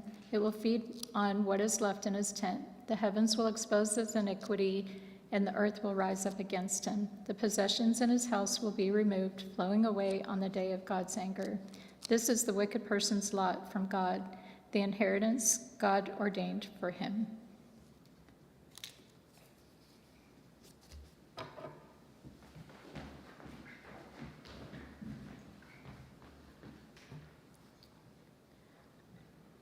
Job 21. Then Job answered, pay close attention to my words. Let this be the consolation you offer. Bear with me while I speak. Then after I have spoken, you may continue mocking. As for me, is my complaint against a human being? Then why shouldn't I be patient? Look at me and shudder, but put your hand over your mouth. When I think about it, I am terrified, and my body trembles in horror. Why do the wicked continue to live, growing old and becoming powerful? Their children are established while they are still alive, and their descendants before their eyes. Their homes are secure and free of fear. No rod from God strikes them. Their bulls breed without fail. Their cows calve and do not miscarry. They let their little ones run around like lambs. Their children skip about, singing to the tambourine and lyre, and rejoicing at the sound of the flute. They spend their days in prosperity and go down the Sheol in peace. Yet they say to God, leave us alone, and we don't want to know your ways. Who is the Almighty, and that we should serve him? What will we gain by pleading with him? But their prosperity is not of their own doing. The counsel of the wicked is far from me. How often is the lamp of the wicked put out? Does disaster come on them? Does he apportion destruction in his anger? Are they like straw before the wind, like chaff a storm sweeps away? God reserves the person's punishment for his children. Let God repay the person himself so he may know it. Let his own eyes see his demise. Let him drink from the Almighty's wrath. For what does he care about his family once he's dead? When the number of his months has run out. Can anyone teach God knowledge, since he judges the exalted ones? One person dies in excellent health, completely secure and at ease. His body is well fed, and his bones are full of marrow. Yet another person dies with a bitter soul, having never tasted prosperity. But they both lie in the dust, and worms cover them. I know your thoughts very well, the schemes by which you would wrong me. For you say, where now is the nobleman's house, and where are the tents the wicked live in? Have you never consulted those who travel the roads? Don't you accept their reports? Indeed, the evil person is spared from the day of disaster, rescued from the day of wrath. Who would denounce his behavior to his face? Who would repay him for what he has done? He is carried to the grave, and someone keeps watch over his tomb. The dirt on his grave is sweat to him. Everyone follows behind him, and those who go before him are without number. So how can you offer me such futile comfort? Your answers are deceptive. Job 22. Then Eliphaz the Temanite replied, can a man be of any use to God? Can even a wise man be of use to him? Does it delight the Almighty if you are righteous? Does he profit if you perfect your behavior? Does he correct you and take you to court because of your piety? Instead, your wickedness is abundant, and aren't your iniquities endless? For you took collateral from your brothers without cause, stripping off their clothes and leaving them naked. You gave no water to the thirsty, and withheld food from the famished. While the land belonged to a powerful man, and an influential man lived on it, you sent widows away empty-handed, and strength of the fatherless was crushed. Therefore snares surround you, and sudden dread terrifies you, or darkness so you cannot see, and flood of water covers you. Isn't God as high as the heavens? And look at the highest stars, how lofty they are. Yet you say, what does God know? Can he judge through total darkness? Clouds veil him so that he cannot see, as he walks on the circle of the sky. We continue on the ancient path that wicked men have walked. They were snatched away before their time, and their foundations were washed away by a river. They were the ones who said to God, leave us alone, and what can the Almighty do to us? But it was he who filled their houses with good things. The counsel of the wicked is far from me. The righteous see this and rejoice. The innocent mock them, saying, surely our opponents are destroyed, and fire has consumed what they left behind. Come to terms with God and be at peace. In this way, good will come to you. Receive instruction from his mouth, and place his sayings in your hearts. If you return to the Almighty, you will be renewed. If you banish injustice from your tent and consign your gold to the dust, the gold of Ophir to the stones and the meadows, The Almighty will be your gold, and your finest silver. Then you will delight in the Almighty. And lift up your face to God. You will pray to him, and he will hear you. And you will fulfill your vows when you make a decision. It will be carried out, and light will shine on your ways. When others are humiliated and you say, lift them up, God will save the humble. He will even rescue the guilty one, who will be rescued by the purity of your hands. Job 23. Then Job answered, today also my complaint is bitter. His hand is heavy despite my groaning. If only I knew how to find him, so that I could go to his throne. I would plead my case before him and fill my mouth with arguments. I would learn about how he would answer me and understand what he would say to me. Would he prosecute me forcefully? No, he would certainly pay attention to me.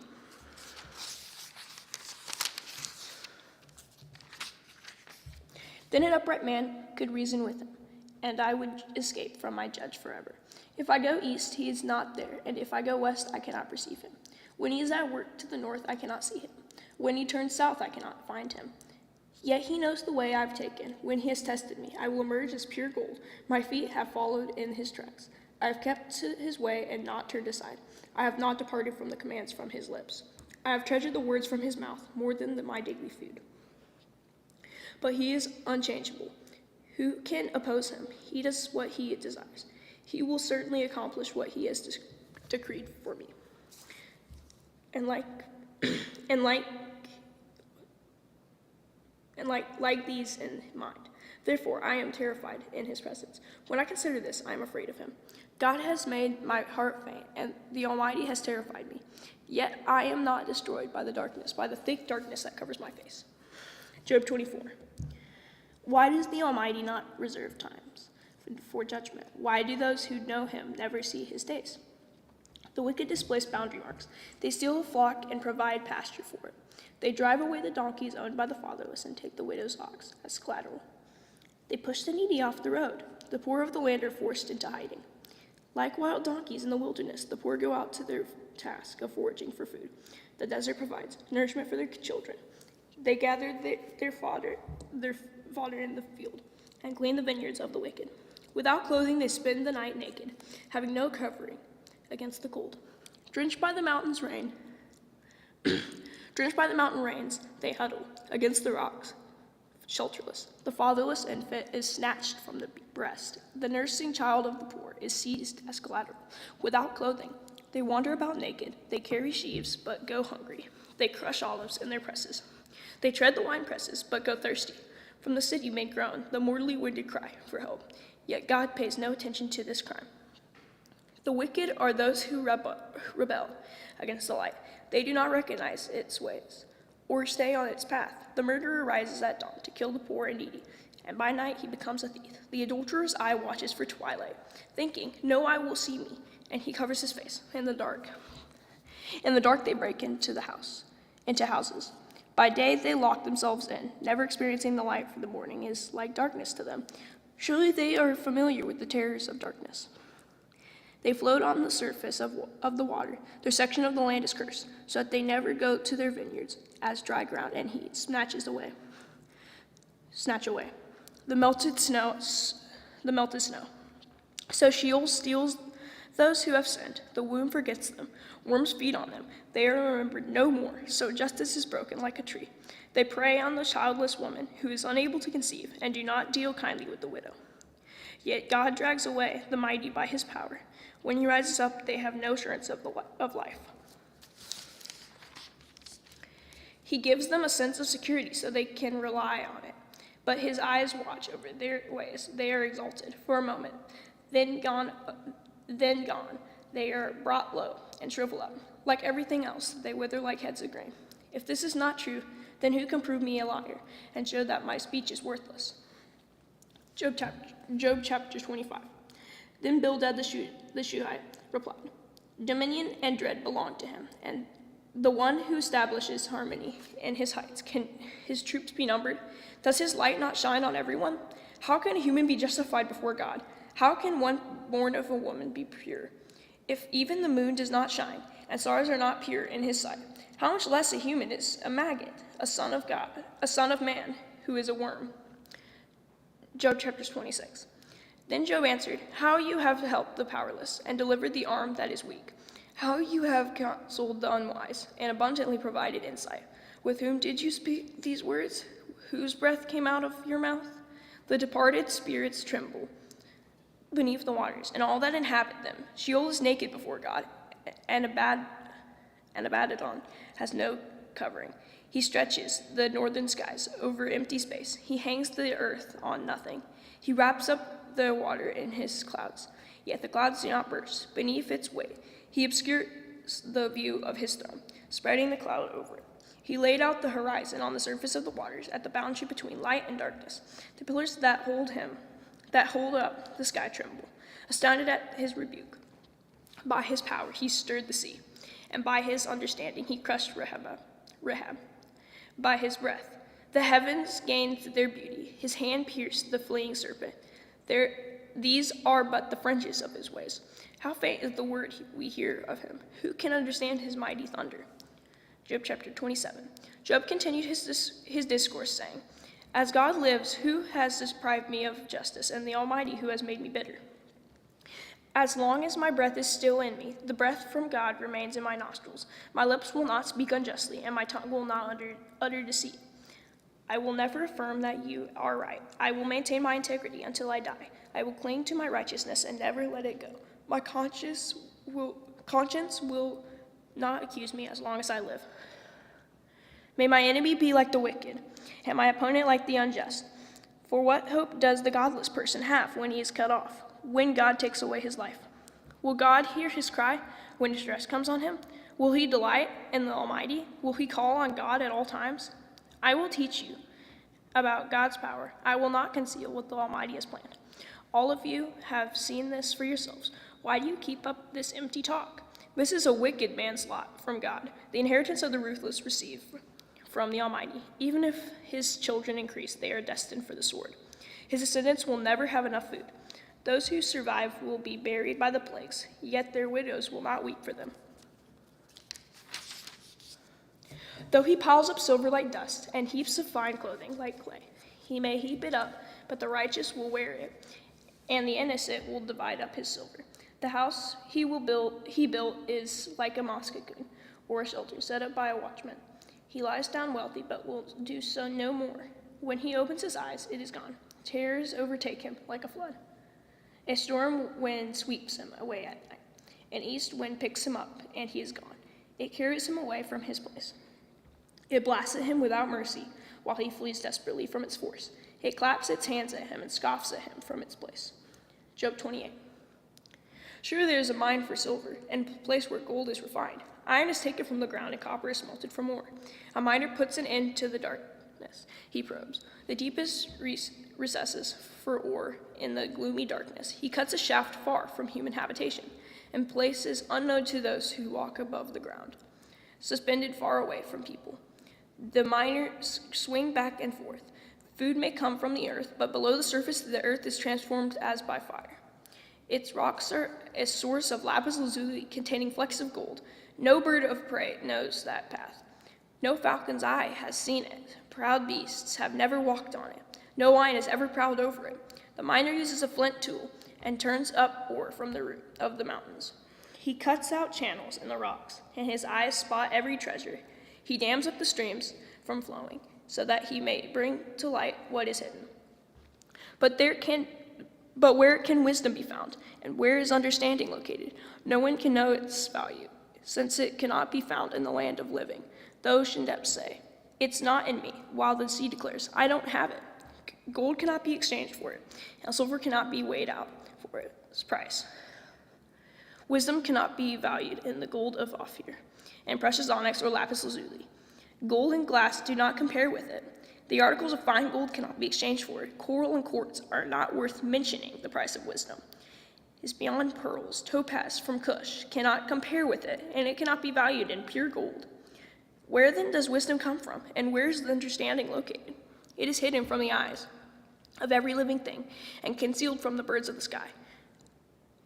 Abaddon and Death say, "We have heard news of it with our ears," but God understands the way to wisdom. and he knows its location, for he looks to the end of the earth and sees everything under the heavens. When God fixed the weight of the wind and distributed the water by measure, when he established a limit for rain and a path for the lightning, he considered wisdom and evaluated it. He established it and examined it. He said to mankind, the fear of the Lord, that is wisdom, and turn from evil is understanding. Job 29. Job continued his discourse, saying, if only I could be as in months gone by, in the days when God watched over me. They advance as through a gaping breach. They keep rolling in through the ruins. Terrors are turned loose against me. They chase my dignity away like the wind, and my prosperity has passed by like a cloud.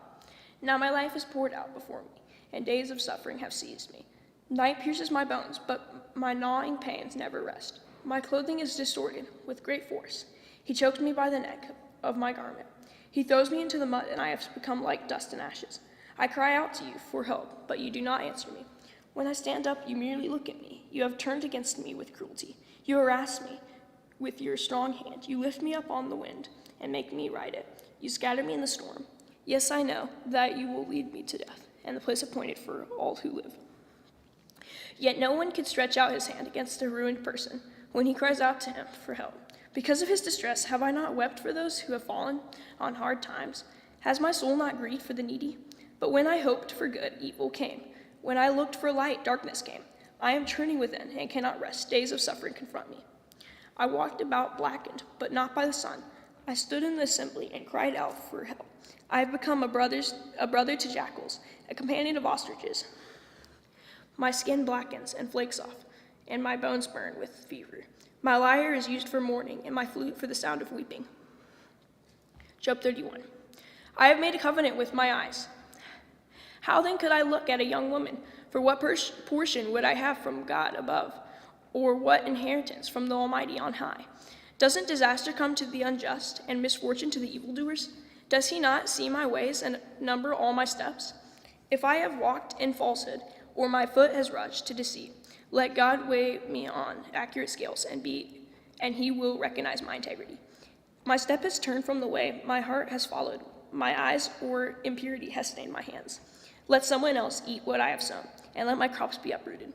If my heart has gone astray over a woman, or I have lurked at my neighbor's door, let my own wife grind grain for another man, and let other men sleep with her.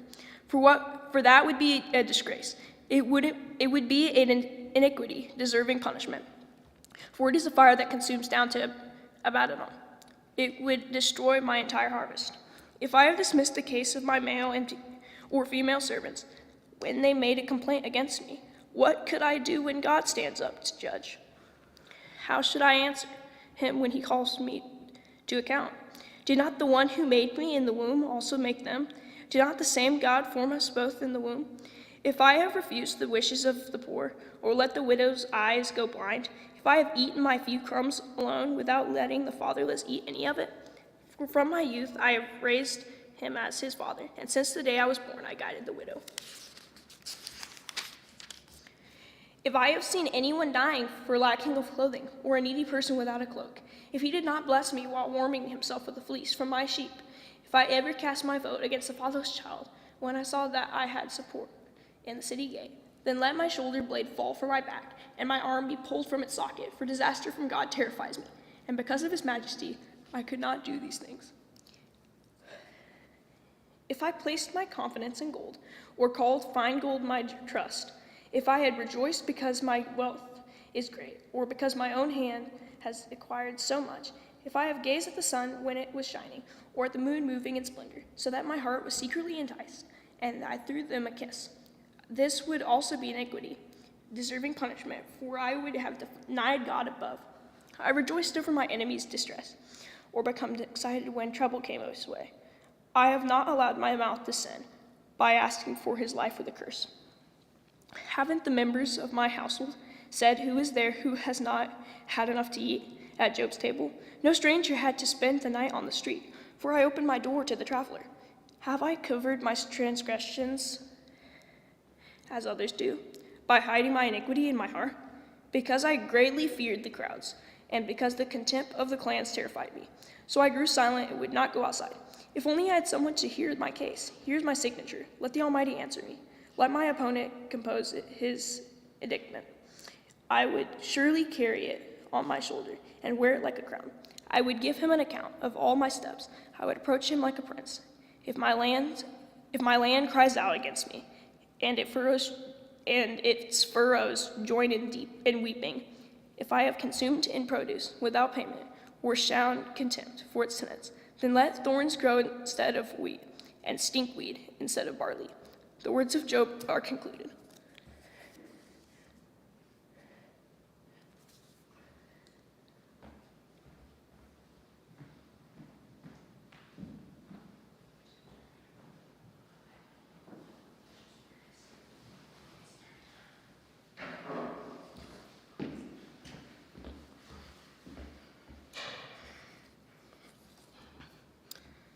Job 32. So these three men quit answering Job because he was righteous in his own eyes. Then Elihu, son of Barachel the Buzite from the family of Ram, became angry. He was angry at Job because he had justified himself rather than God. He was also angry at Job's three friends because they had failed to refute him and yet had condemned him. Now Elihu had waited to speak to Job because they were all older than he. But when he saw that the three men could not answer Job, he became angry. So Elihu, son of Barachel the Buzite, replied, I am young in years, while you are old. Therefore I was timid and afraid to tell you what I know. I thought that age should speak, and maturity should teach wisdom. But it is the Spirit in the person, the breath from the Almighty, that gives anyone understanding. It is not only the old who are wise, or the elderly who understand how to judge. Therefore I say, listen to me. I too will declare what I know. Look, I waited for your conclusions. I listened to your insights as you sought your words. I paid close attention to you, yet no one proved Job wrong. Not one of you refuted his arguments. So do not claim, we have found wisdom, yet let God deal with him, not man. But Job has not directed his arguments to me, and I will not respond to him with your arguments. Job's friends were dismayed and can no longer answer. Words have left them. Should I continue to wait now that they are silent, now that they stand there and no longer answer? I too will answer. Yes, I will tell what I know, for I am full of words, and my spirit compels me to speak. My heart is like unvented wine, and it is about to burst like new wineskins. I must speak so that I can find relief. I must open my lips and respond. I will be partial to no one, and I will not give anyone an undeserved title, for I do not know how to give such titles. Otherwise, my Maker would remove me in an instant. Job chapter 33. But now, Job, pay attention to my speech and listen to all my words. I am going to open my mouth. My tongue will form words on my palate. My words come from my upright heart, and my lips speak with sincerity what they know. The Spirit of God has made me, and the breath of the Almighty gives me life. Refute me if you can. Prepare your case against me. Take your stand. I am just like you before God, and was also pinched off from a piece of clay. Fear of me should not terrify you. No pressure from me should weigh you down. Surely you have spoken in my hearing, and I have heard these very words. I am pure, without transgression. I am clean and have no iniquity. But he finds reason to oppose me. He regards me as his enemy. He puts my feet in the stocks. He stands watch over all my paths. But I tell you that you are wrong in this matter, since God is greater than man. Why do you take him to court for not answering anything a person asks? For God speaks time and again, but a person may not notice it. In a dream, a vision in the night, when deep sleep comes over people as they slumber in their beds, he uncovers their ears and terrifies them with warnings, in order to turn a person from his actions and suppress the pride of a person. God spares his soul from the pit, his life from crossing the river of death. A person may be disciplined on his bed with pain and constant distress in his bones, so that he detests bread, and his soul despises his favorite food. His flesh wastes away to nothing, and his unseen bones stick out. He draws near to the pit, and his life to the executioners. If there is an angel on his side, one mediator out of 1,000, to tell a person what is right for him, and to be gracious to him and say, "Spare him from going down to the pit. I have found a ransom," then his flesh will be healthier than in his youth, and he will return to the days of his youthful vigor. He will pray to God, and God will delight in him. That person will see his face with a shout of joy, and God will restore his righteousness to him. He will look at men and say, "I have sinned and perverted what was right, yet I did not get what I deserved. He redeemed my soul from going down to the pit, and I will continue to see the light." God certainly does all these things 2 or 3 times to a person in order to turn him back from the pit, so he may shine with the light of life. Pay attention, Job, and listen to me. Be quiet, and I will speak. But if you have something to say, answer me, speak, for I would like to justify you. If not, then listen to me, be quiet, and I will teach you wisdom. Job 34. Then Elihu continued, saying, "Hear my words, you wise ones, and listen to me, you knowledgeable ones. Doesn't the ear test words as the palate tastes food? Let us judge for ourselves what is right. Let us decide together what is good. For Job has declared, 'I am righteous, yet God has deprived me of justice.' Would I lie about my case? My wound is incurable, though I am without transgression. What man is like Job? He drinks derision like water. He keeps company with evildoers and walks with wicked men. For he has said, 'A man gains nothing when he becomes God's friend.' Therefore, listen to me, you men of understanding. It is impossible for God to do wrong, and for the Almighty to act unjustly. For he pays a person according to his deeds, and he gives him what his conduct deserves. Indeed, it is true that God does not act wickedly, and the Almighty does not pervert justice. Who gave him authority over the earth? Who put him in charge of the entire world?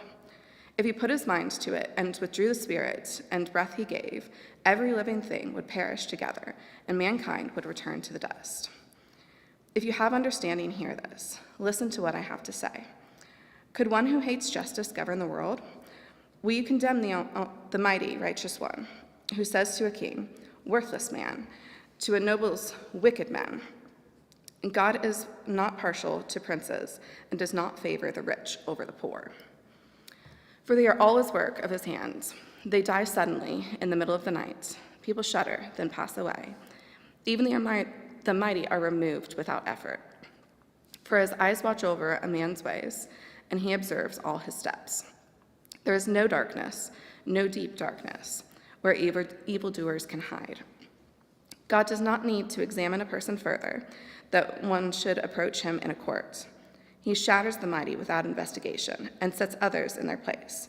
Therefore, he recognizes their deeds and overthrows them by night, and they are crushed. In full view of the public, he strikes them for their wickedness, because they turned aside from following him and did not understand any of his ways, but caused the poor to cry out to him, and he heard the outcry of the needy. But when God is silent, who can declare him guilty? When he hides his face, who can see him? Yet he watches over both individuals and nations, so that godless men should not rule or ensnare the people. Suppose someone says to God, "I have endured my punishment. I will no longer act wickedly. Teach me what I cannot see. If I have done wrong, I won't do it again."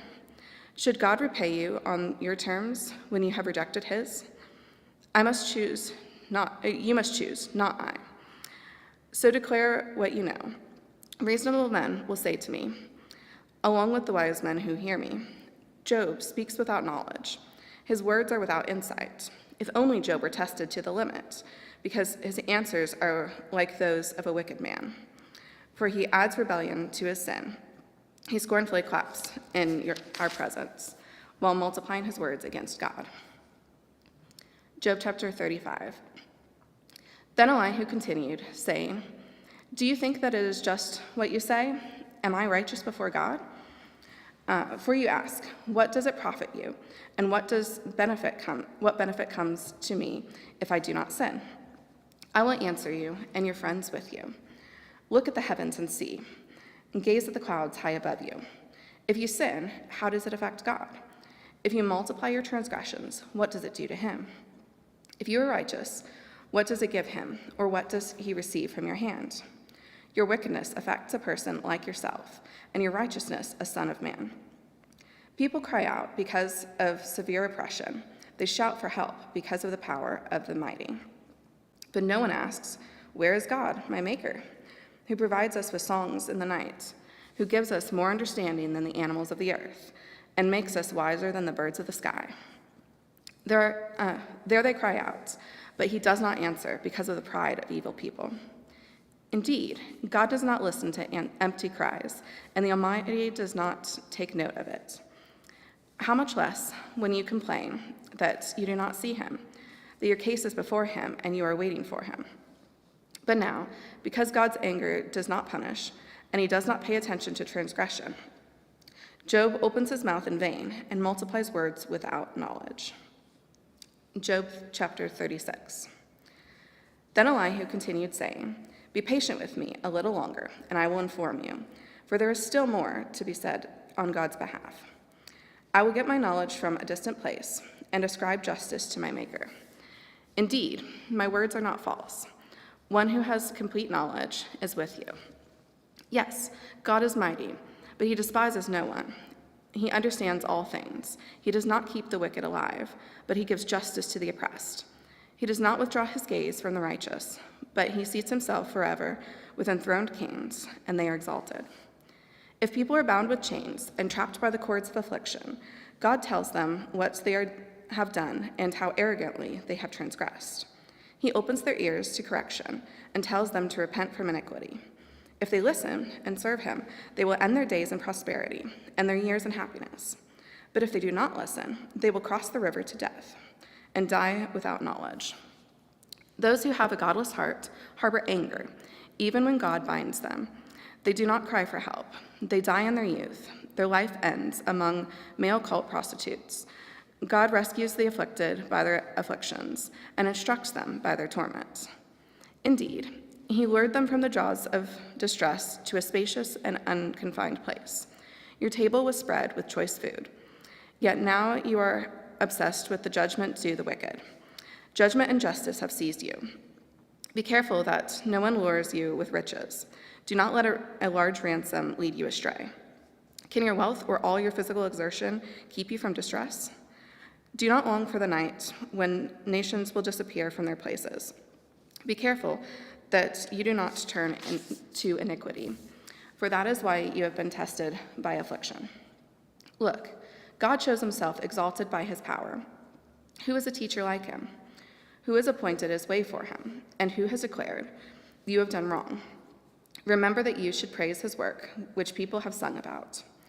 All mankind has seen it. People have looked at it from a distance. Yes, God is exalted beyond our knowledge. The number of his years cannot be counted. For he makes water drops evaporate. They distill the rain into its mist, which the clouds pour out and shower abundantly on mankind. Can anyone understand how the clouds spread out, or how the thunder roars from God's pavilion? See how he spreads his lightning around him and covers the depths of the sea. For he judges the nations with these. He gives food in abundance. He covers his hands with lightning and commands it to hit its mark. The thunder declares his presence. The cattle also are approaching the approaching storm. Job chapter 27. My heart pounds at this and leaps from my chest. Just listen to his thunderous voice and the rumbling that comes from his mouth. He lets it loose beneath the entire sky, his lightning to the ends of the earth. Then there comes a roaring sound. God thunders with his majestic voice. He does not restrain the lightning when his rumbling voice is heard. God thunders wondrously with his voice. He does great things that we cannot comprehend. For he says to the snow, fall to the earth, and the torrential rains, his mighty torrential rains, serve as his sign to all mankind, so that all men may know his work. The wild animals enter their lairs and stay in their dens. The windstorm comes from its chamber, and the cold from the driving north winds. Ice is formed by the breath of God, and watery expanses are frozen. He saturates clouds with moisture and scatters his lightning through them. They swirl about, turning round and round at his direction, accomplishing everything he commands them over the surface of the inhabited world. He causes this to happen for punishment for his land or for his faithful love. Listen to this, Job. Stop and consider God's wonders. Do you know how God directs his clouds or makes their lightning flash? Do you understand how the clouds float, those wonderful works of him who has perfect knowledge? You whose clothes get hot when the south wind brings calm to the land. Can you help God spread out the skies? As hard as a cast metal mirror, teach us what we should say to him. We cannot prepare our case because of our darkness. Should he be told that I want to speak? Can a man speak when he is confused? Now, no one can even look at the sun when it is in the skies after a wind has swept through and cleared the clouds away. Yet out of the north he comes, shrouded in a golden glow. Awesome majesty surrounds him. The Almighty, we cannot reach him. He is exalted in power. He will not violate justice and abundant righteousness. Therefore, men fear him. He does not look favorably on any who are wise in heart.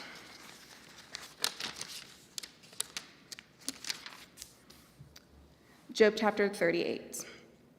Then the Lord answered Job from the whirlwind. He said, "Who is this who obscures my counsel with ignorant words? Get ready to answer me like a man when I question you. You will inform me. Where were you when I established the earth? Tell me if you have understanding. Who fixed its dimensions? Certainly you know. Who stretched a measuring line across it? What supports its foundation? Or who laid its cornerstone? While the morning stars sang together, and all the sons of God shouted for joy. Who enclosed the sea behind doors when it burst from the womb? When I made the clouds its garment, and total darkness its blanket. When I determined its boundaries, and put its bars and doors in place. When I declared, you may come this far, but no farther. Your proud waves stop here.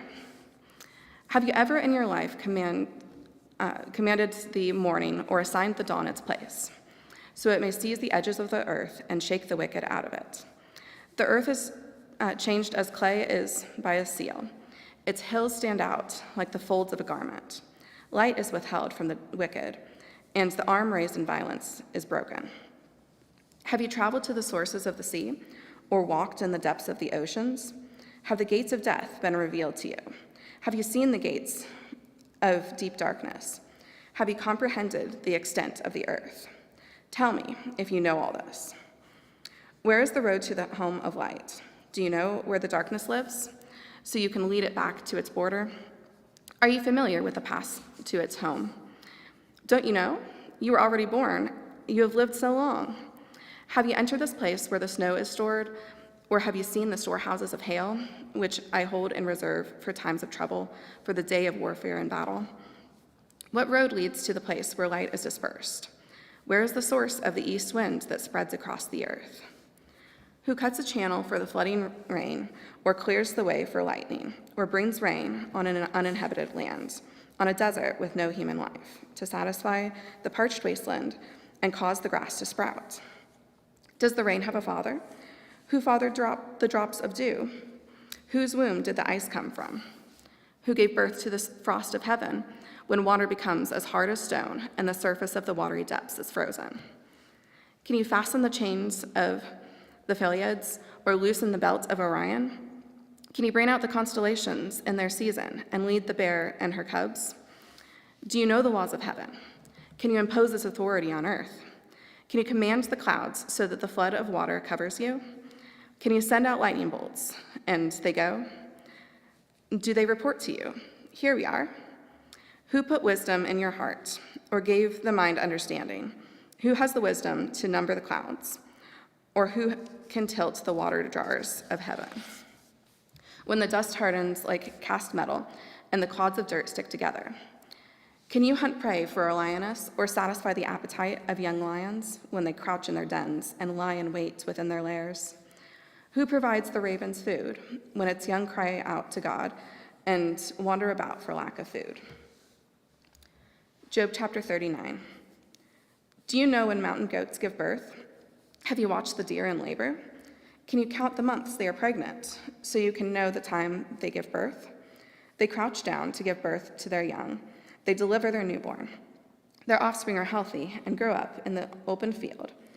They leave and do not return. Who set the wild donkey free? Who released the swift donkey from its harness? I made the desert its home and the salty wasteland its dwelling. It scoffs at the noise of the village and never hears the shouts of a driver. It roams the mountains for its pasture land, searching for anything green. Would the wild ox be willing to serve you? Would it spend the night by your feeding trough? Can you hold the wild ox to a furrow by its harness? Will it plow the valleys behind you? Can you depend on it because its strength is great? Would you leave it to do your hard work? Can you trust the wild ox to harvest your grain and bring it to your threshing floor? The wings of the ostrich flap joyfully, but are her feathers and plumage like the stork's? She abandons her eggs on the ground and lets them be warmed by in the sand. She forgets that a foot may crush them, or that some wild animal may trample them. She treats her young harshly, as if they were not her own, with no fear that her labor may have been in vain. For God has deprived her of wisdom. He has not endowed her with understanding. When she proudly spreads her wings, she laughs at the horse and its rider. Do you give strength to the horse? Do you adorn his neck with a mane? Do you make him leap like a locust? His proud snorting fills one with terror. He paws in the valley and rejoices in his strength. He charges into battle. He laughs at fear, since he is afraid of nothing. He does not run from the sword. A quiver rattles at his side, along with a flashing spear and javelin. He charges ahead with trembling rage. He cannot stand still at the trumpet's sound. When the trumpet blasts, he snorts defiantly. He smells the battle from a distance.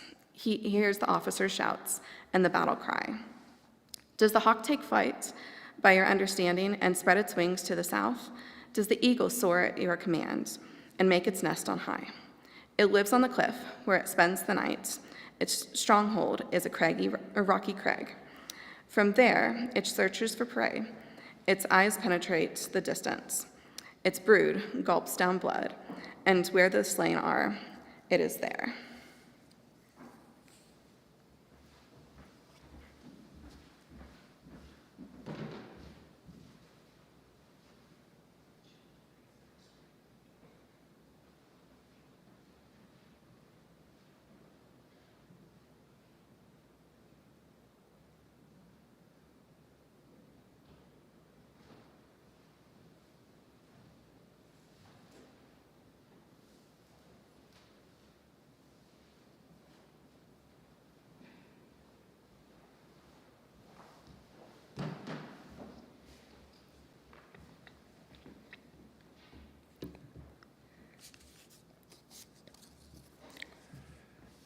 Job chapter 40.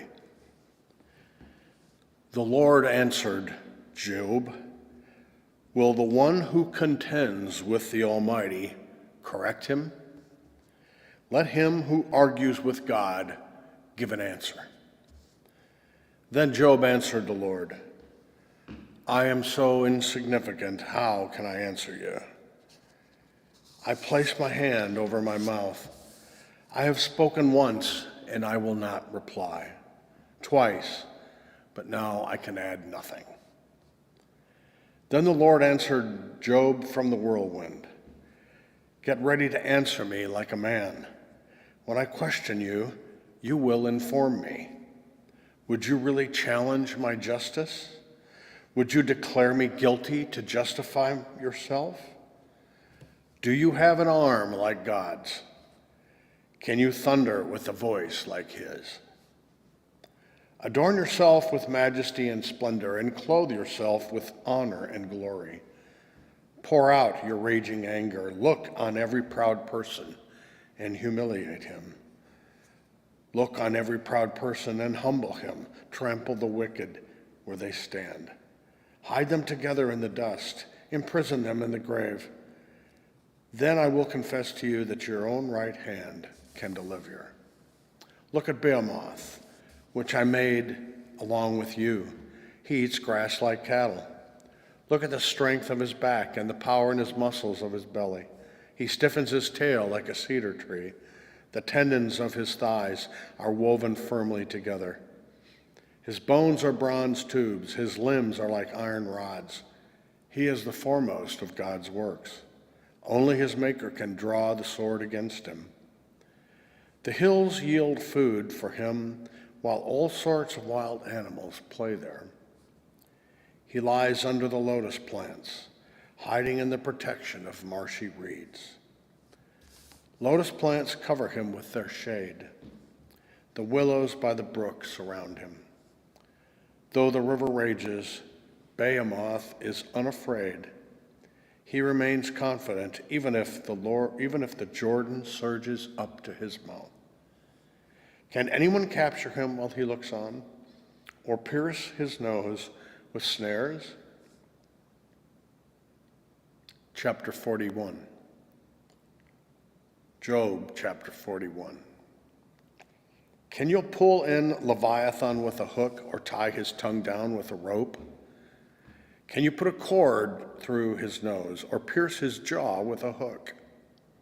Will he beg you for mercy or speak softly to you? Will he make a covenant with you so that you can take him as a slave forever? Can you play with him like a bird or put him on a leash for your girls? Will traders bargain for him or divide him among the merchants? Can you fill his hide with harpoons or his head with fishing spears? Lay a hand on him. You will remember the battle and never repeat it.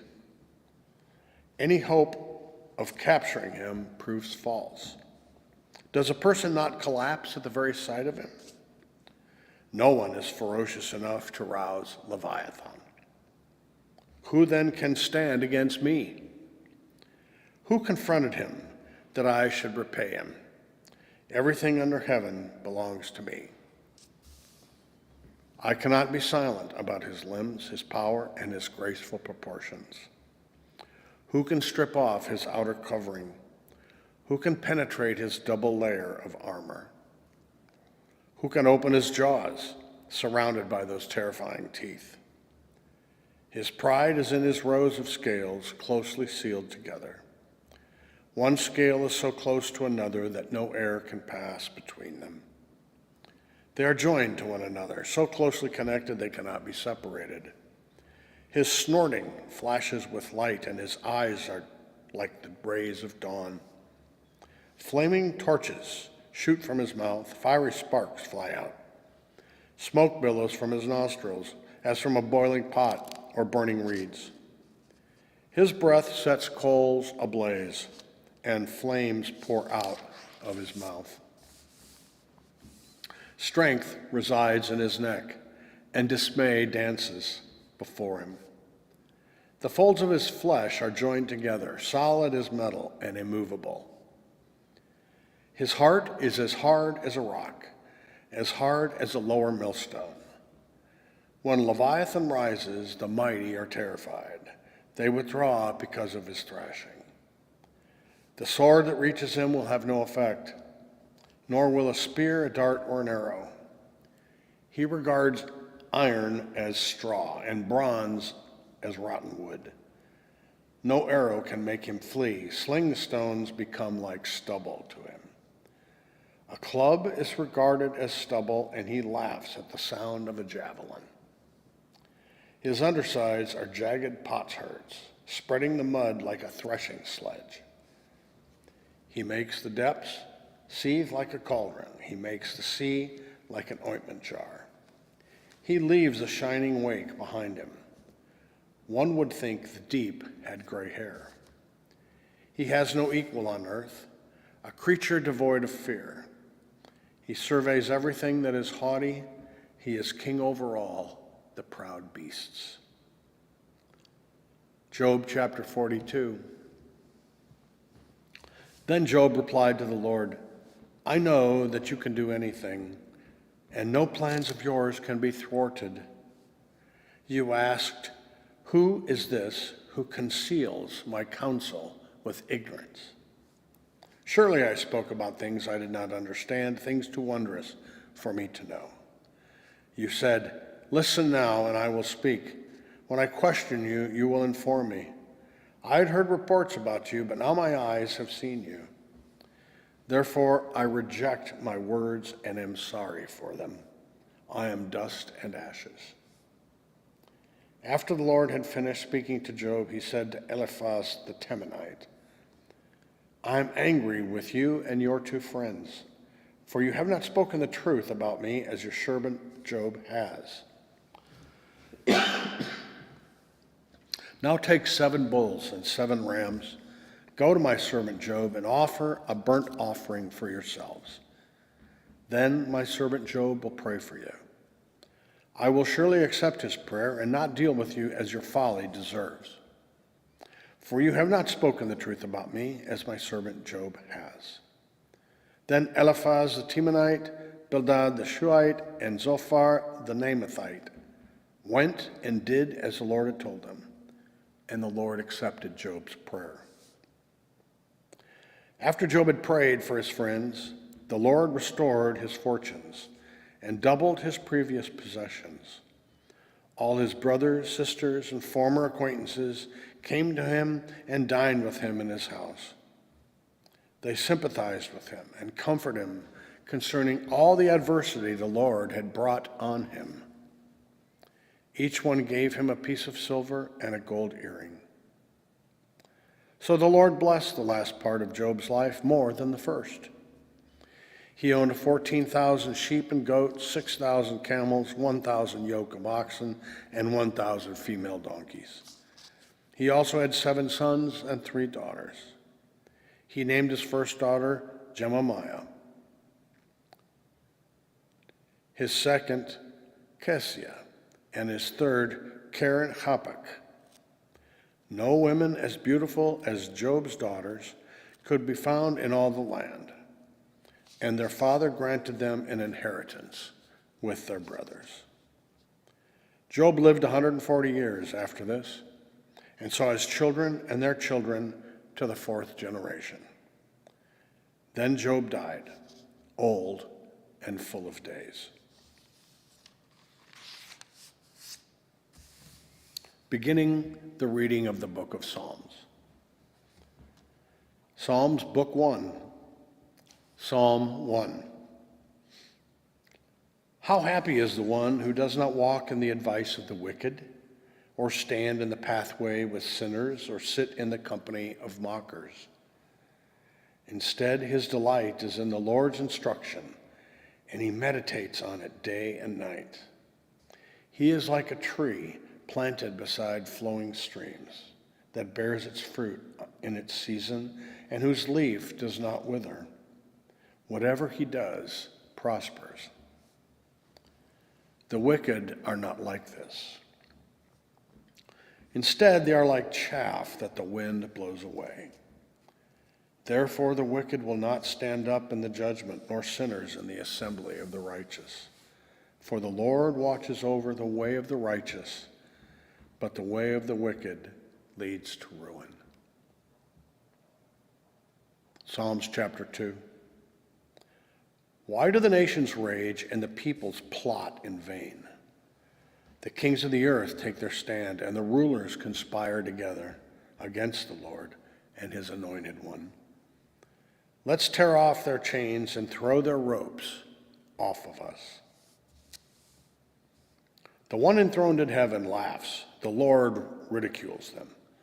Then he speaks to them in his anger and terrifies them in his wrath. I have installed my king on Zion, my holy mountain. I will declare the Lord's decree. He said to me, you are my son. Today I have become your father. Ask of me, and I will make the nations your inheritance, and the ends of the earth your possession. You will break them with an iron scepter, and you will shatter them like pottery. So now, kings, be wise. Receive instruction, you judges of the earth. Serve the Lord with reverential awe, with rejoice and trembling. Pay homage to the Son, or he will be angry, and you will perish in your rebellion. For his anger may ignite at any time. All who take refuge in him are happy. Psalms chapter 3. Lord, how my foes increase. There are many who attack me. Many say about me, there is no help for him in God. But you, Lord, are a shield around me, my glory and the one who lifts up my head. I cry aloud to the Lord, and he answers me from his holy mountain. I lie down and sleep. I wake again because the Lord sustains me. I will not be afraid of thousands of people who have taken their stand against me on every side. Rise up, Lord. Save me, O my God. You strike all my enemies on the cheek. You break the teeth of the wicked. Salvation belongs to the Lord.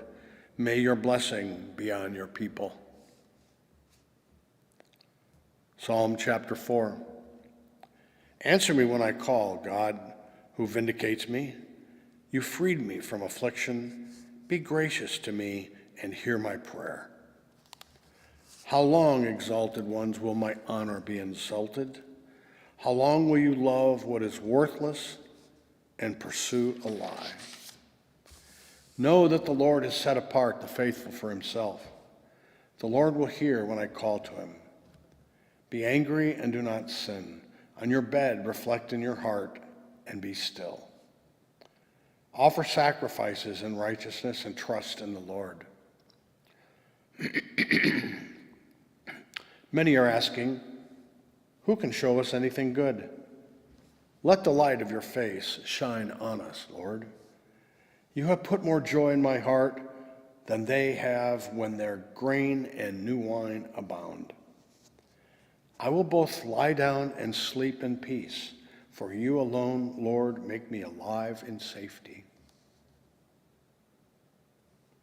Psalms chapter 5. Listen to my words, Lord. Consider my sighing. Pay attention to the sound of my cry, my God and my King, for I pray to you. In the morning, Lord, you hear my voice. In the morning, I plead my case to you and watch expectantly. For you are not a God who delights in wickedness. Evil cannot dwell with you. The boastful cannot stand in your sight. You hate all evildoers. You destroy those who tell lies. The Lord abhors violent and treacherous people. But I enter your house by the abundance of your faithful love. I bow down toward your holy temple in reverential awe of you. Lord, lead me in your righteousness because of my adversaries.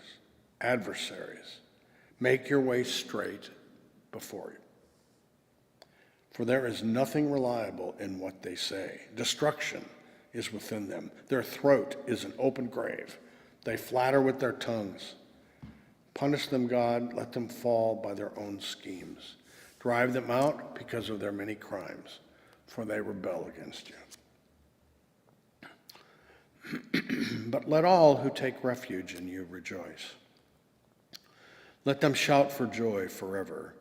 May you shelter them, and may those who boast in your name boast of you. For you, Lord, bless the righteous one. You surround me with a favor like a shield. Psalm chapter 6. Lord, do not rebuke me in your anger. Do not discipline me in your wrath. Be gracious to me, Lord, for I am weak. Heal me, Lord, for my bones are shaking. My whole being is shaken with terror. And you, Lord, how long? Turn, Lord, rescue me, save me because of your unfaithful love. For there is no remembrance of you in death. Who can thank you in Sheol? I am weary from my groaning. With my tears I dampen my bed and drench my couch every night. My eyes are swollen with grief. They grow old because of all my enemies. Depart from me, all evildoers, for the Lord has heard the sound of my weeping. The Lord has heard my plea for help. The Lord accepts my prayer. All my enemies will be ashamed and shake with terror. They will turn back and suddenly be disgraced. Psalm chapter 7. Lord my God, I seek refuge in you. Save me from all my pursuers and rescue me, or they will tear me like a lion, ripping me apart with no one to rescue me. Lord my God, if I have done this, if there is injustice on my hands, if I have done harm to one at peace with me, or have plundered my adversary without cause, may an enemy pursue me and overtake me. May he trample me to the ground and leave my honor in the dust. Rise up, Lord, in your anger. Lift yourself up against the fury of my adversaries. Awake for me. You have ordained a judgment.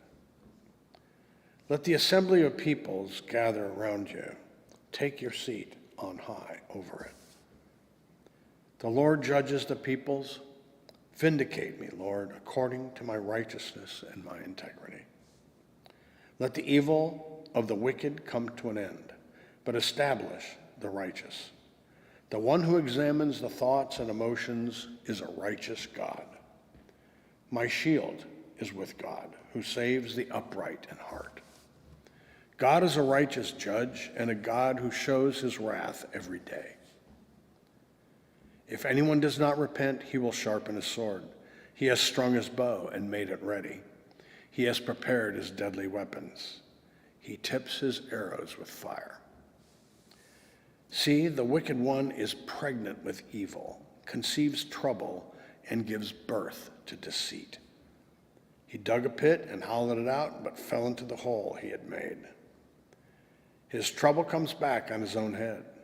His own violence comes down on top of his head. I will thank the Lord for his righteousness. I will sing about the name of the Lord Most High. Psalms chapter 8. Lord, our Lord, how magnificent is your name throughout the earth. You have covered the heavens with your majesty. From the mouths of infants and nursing babies, you have established a stronghold on account of your adversaries, in order to silence the enemy and the avenger. When I observe your heavens, the work of your fingers, the moon and the stars, which you set in place, what is a human being that you remember him, a son of man that you look after him? You made him little less than a god and crowned him with glory and honor. You made him ruler over the works of your hands. You put everything under his feet. All the sheep and oxen, as well as the animals in the wild, the birds of the sky and the fish of the sea that pass through the currents of the seas. Lord, our Lord, how magnificent is your name throughout the earth.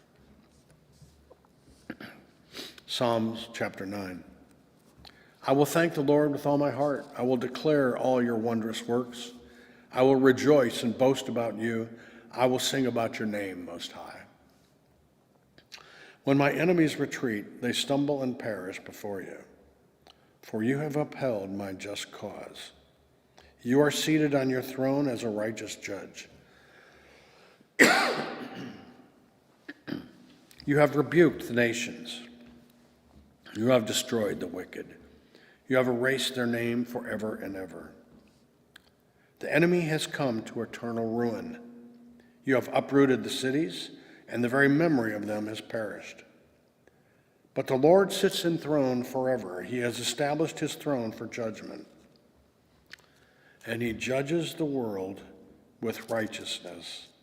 He executes judgment on the nations with fairness. The Lord is a refuge for the persecuted, a refuge in times of trouble. Those who know your name trust in you, because you have not abandoned those who seek you, Lord. Sing to the Lord who dwells in Zion. Proclaim his deeds among the nations. For the one who seeks an accounting for bloodshed remembers them.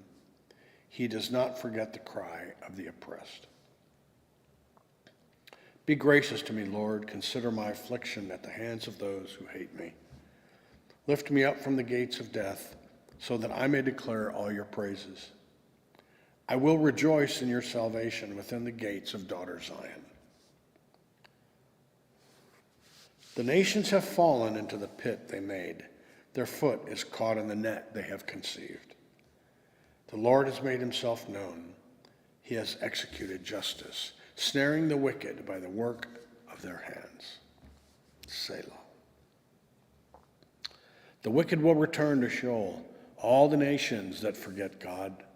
For the needy will not always be forgotten. The hope of the oppressed will not perish forever.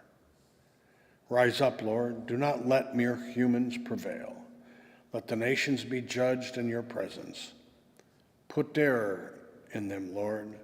Let the nations know they are only human. Selah. Psalms chapter 10. Lord, why do you stand so far away? Why do you hide in times of trouble?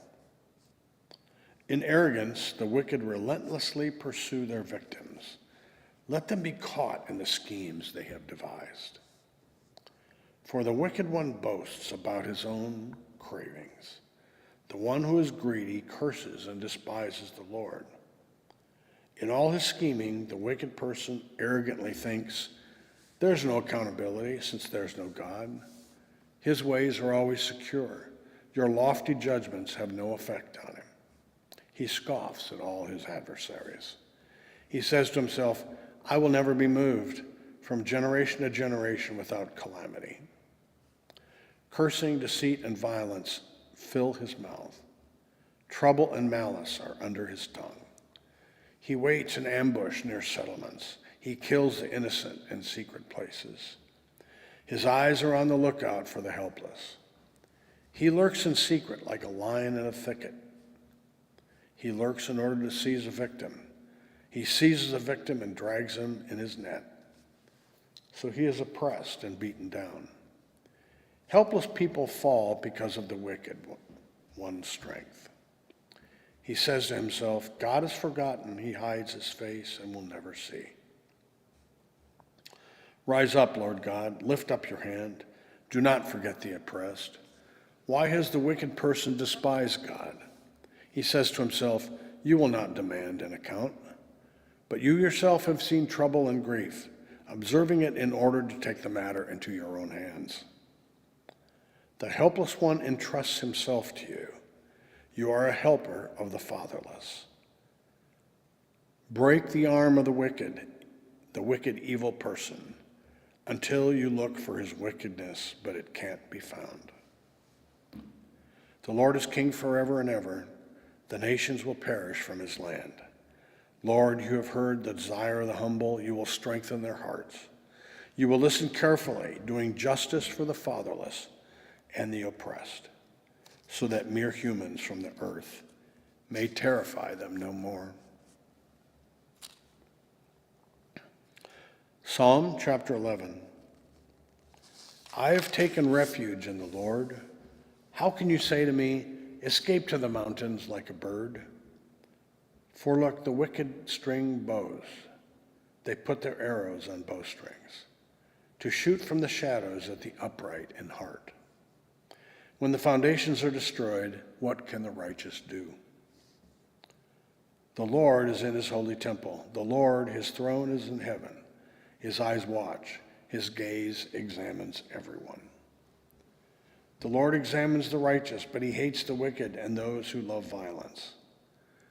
Let him rain burning coals and sulfur on the wicked. Let a scorching wind be the portion in their cup. For the Lord is righteous. He loves righteous deeds. The upright will see his face. Psalm chapter 12. Help, Lord, for no faithful one remains. The loyal have disappeared from the human race. They lie to one another. They speak with flattering lips and deceptive hearts. May the Lord cut off all flattering lips and the tongue that speaks boastfully.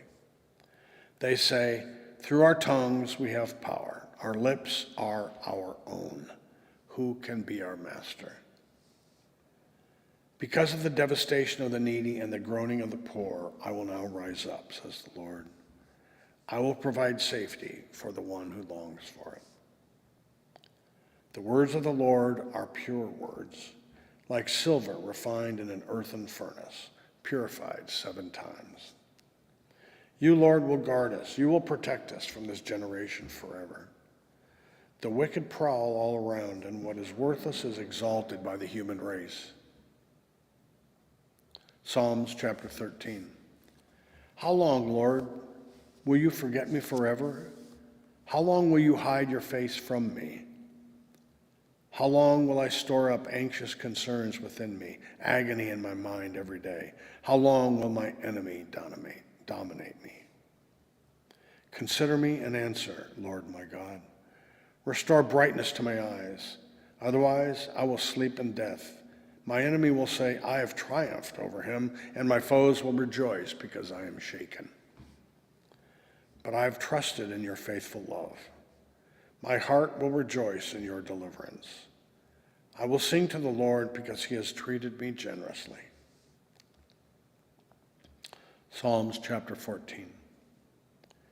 The fool says in his heart, there is no God. They are corrupt. They do vile deeds. There is no one who does good. The Lord looks down from heaven on the human race to see if there is one who is wise, one who seeks God. All have turned away. All alike have become corrupt. There is no one who does good, not even one. Will evildoers never understand? They consume my people as they consume bread. They do not call on the Lord. Then they will be filled with dread, for God is with those who are righteous. You sinners frustrate the plans of the oppressed, but the Lord is his refuge. Oh, that Israel's deliverance would come from Zion. When the Lord restores the fortunes of his people, let Jacob rejoice, let Israel be glad. Psalms chapter 15. Lord, who can dwell in your tents? Who can live on your holy mountain? The one who lives blamelessly and practices righteousness and acknowledges the truth in his heart, who does not slander with his tongue, who does not harm his friend or discredit his neighbor, who despises the one rejected by the Lord, but honors those who fear the Lord, who keeps his word, whatever the cost, who does not lend his silver at interest or take a bribe against the innocent. The one who does these things will never be shaken. Psalm 16. Protect me, Lord, for I take refuge in you. I said to the Lord, you are my Lord. I have nothing good besides you. As for the holy people who are in the land, they are the nobler ones. All my delight is in them. The sorrows of those who take another god for themselves will multiply. I will not pour out their drink offerings or blood, and I will not speak their names with my lips. Lord, you are my portion and my cup of blessing. You hold my future. The boundary lines have fallen for me in pleasant places. Indeed, I have a beautiful inheritance. I will bless the Lord who counsels me. Even at night, when my thoughts trouble me, I will always let the Lord guide me. Because he is at my right hand, I will not be shaken.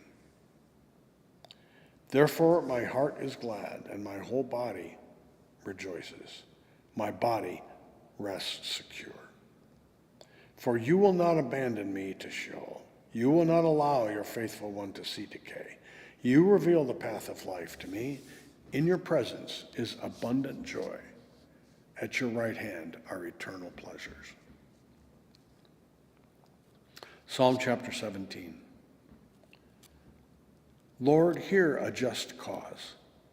Pay attention to my cry. Listen to my prayer from lips free of deceit. Let my vindication come from you. for you see what is right. You have tested my heart. You have examined me at night. You have tried me and found nothing evil. I have determined that my mouth will not sin. Concerning what people do, by the words of your lips I have avoided the waves of the violent. My steps are on your paths. My feet have not slipped. I call on you, God, because you will answer me. Listen closely to me. Hear what I say. Display the wonders of your faithful love, Savior of all who seek refuge from those who rebel against your right hand. Protect me as the pupil of your eye. Hide me in the shadow of your wings from the wicked who treat me violently, my deadly enemies who surround me. They are uncaring. Their mouths speak arrogantly. They advance against me. Now they surround me. They are determined to throw me to the ground. They are like a lion eager to tear, like a young lion lurking in ambush. Rise up, Lord. Confront him. Bring him down. With your sword, save me from the wicked. With your hand, Lord, save me from men of the world whose portion is in this life. You fill their bellies with what you have in store. Their sons are satisfied, and they leave their surplus to their children. But I will see your face in righteousness. When I awake, I will be satisfied with your presence.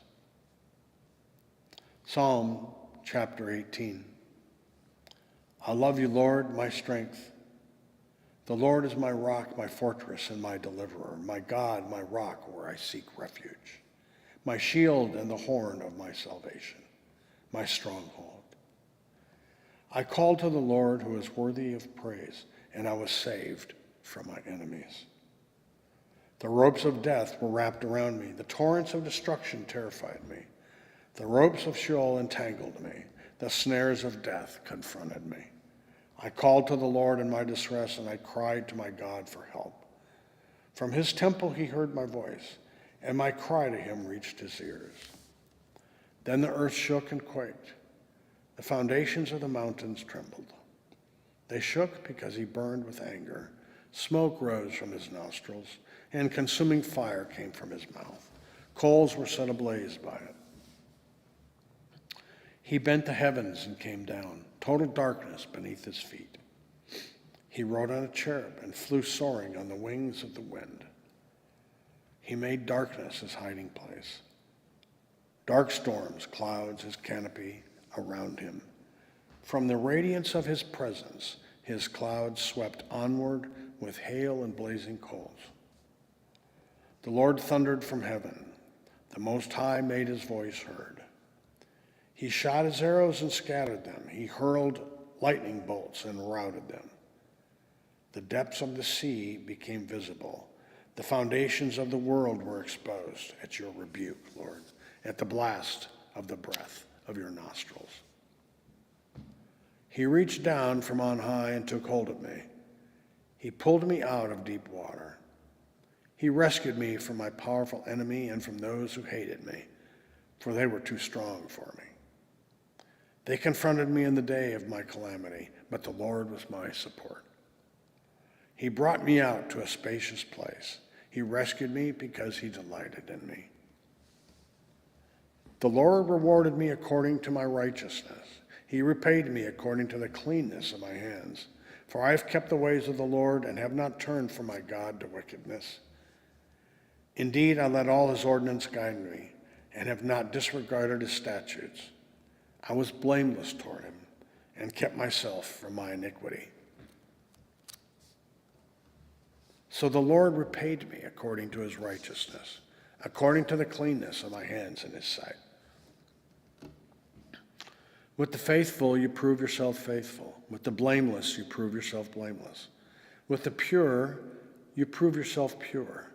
But with the crooked, you prove yourself shrewd. For you rescue an oppressed people, but you humble those with haughty eyes.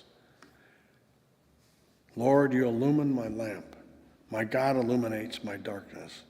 With you I can attack a barricade and with my God I can leap over a wall. God, his way is perfect. The word of the Lord is pure. He is a shield to all who take refuge in him. For who is God besides the Lord? And who is a rock? Only our God. God, he clothes me with strength and makes my way perfect. He makes my feet like the feet of a deer and sets me securely on the heights. He trains my hands for war. My arms can bend a bow of bronze.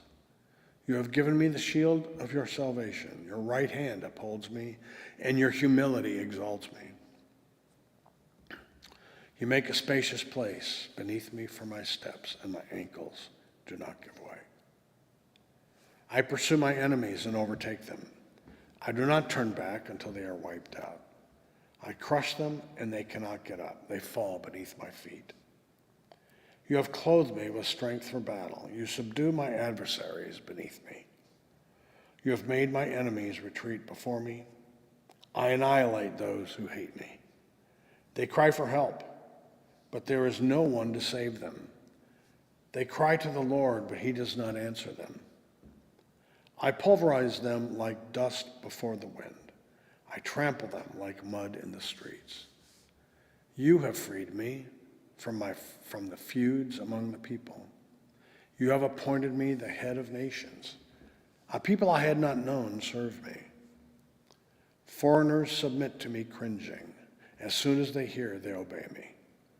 Foreigners lose heart and come trembling from their fortifications. The Lord lives. Blessed be the rock. The God of my salvation is exalted.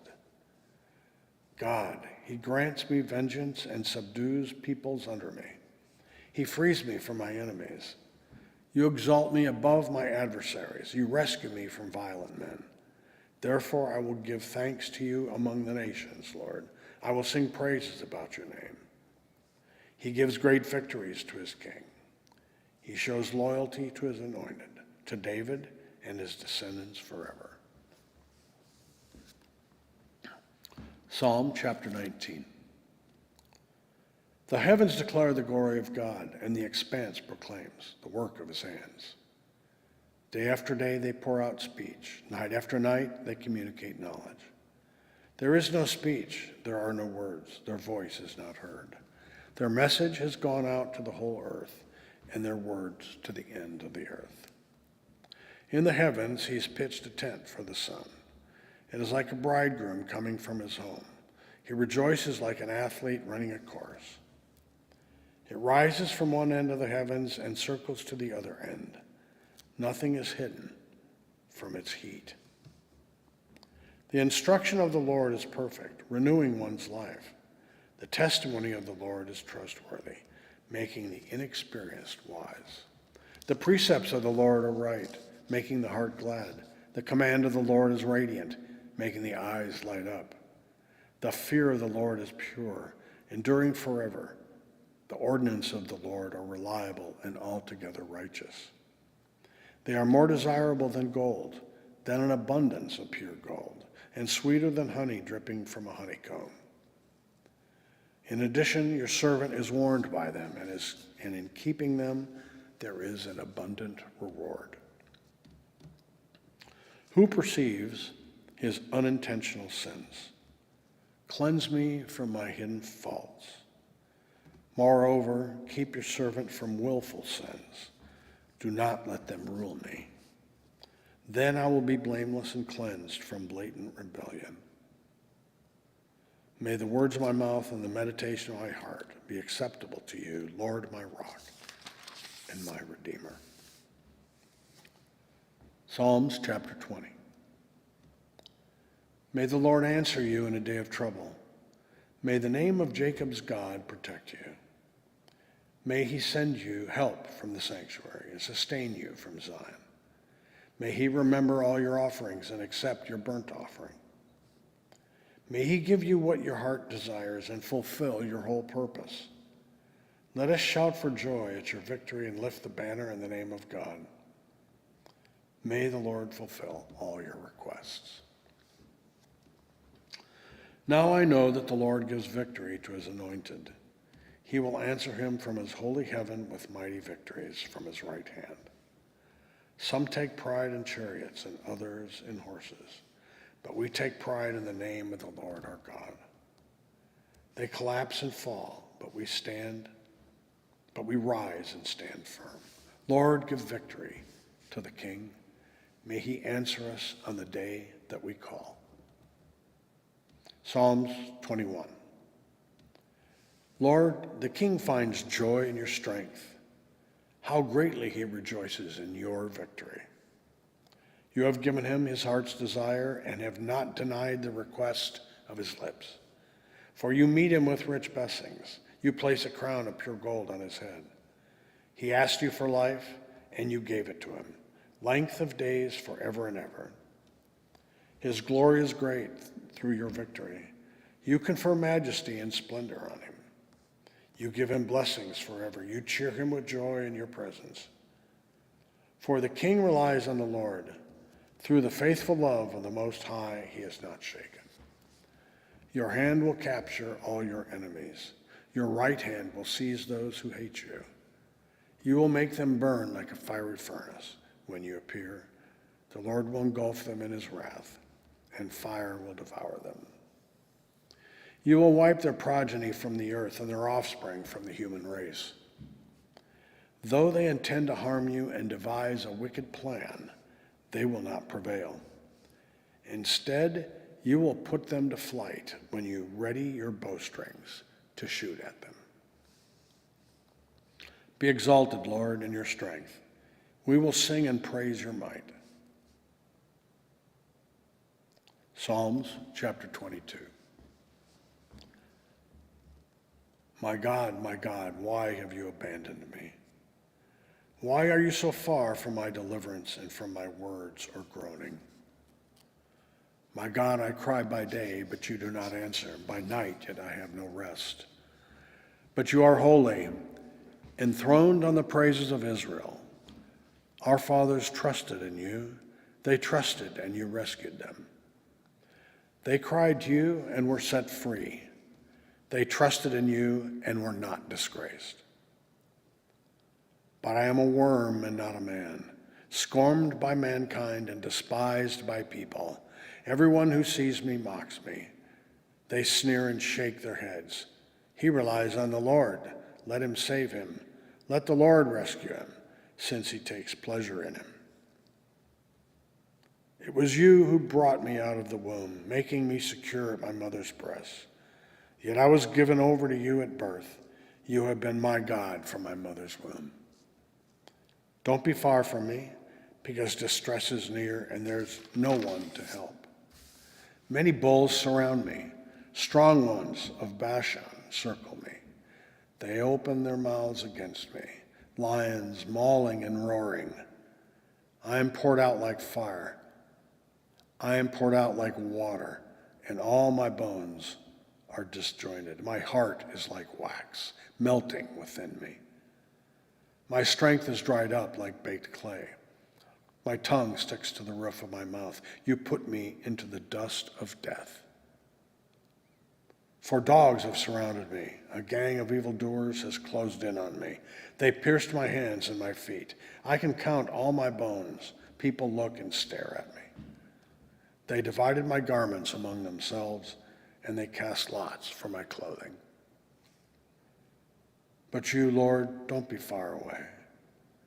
My strength, come quickly to help me. Rescue my life from the sword, my only life from the power of these dogs.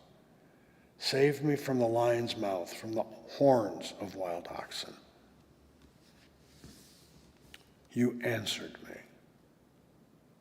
I will proclaim your name to my sisters and brothers. I will praise you in the assembly. You who fear the Lord, praise him. All you descendants of Jacob, honor him. All you descendants of Israel, revere him.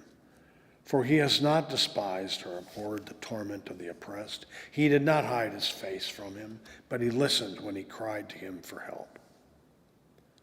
I will give praise in the great assembly because of you.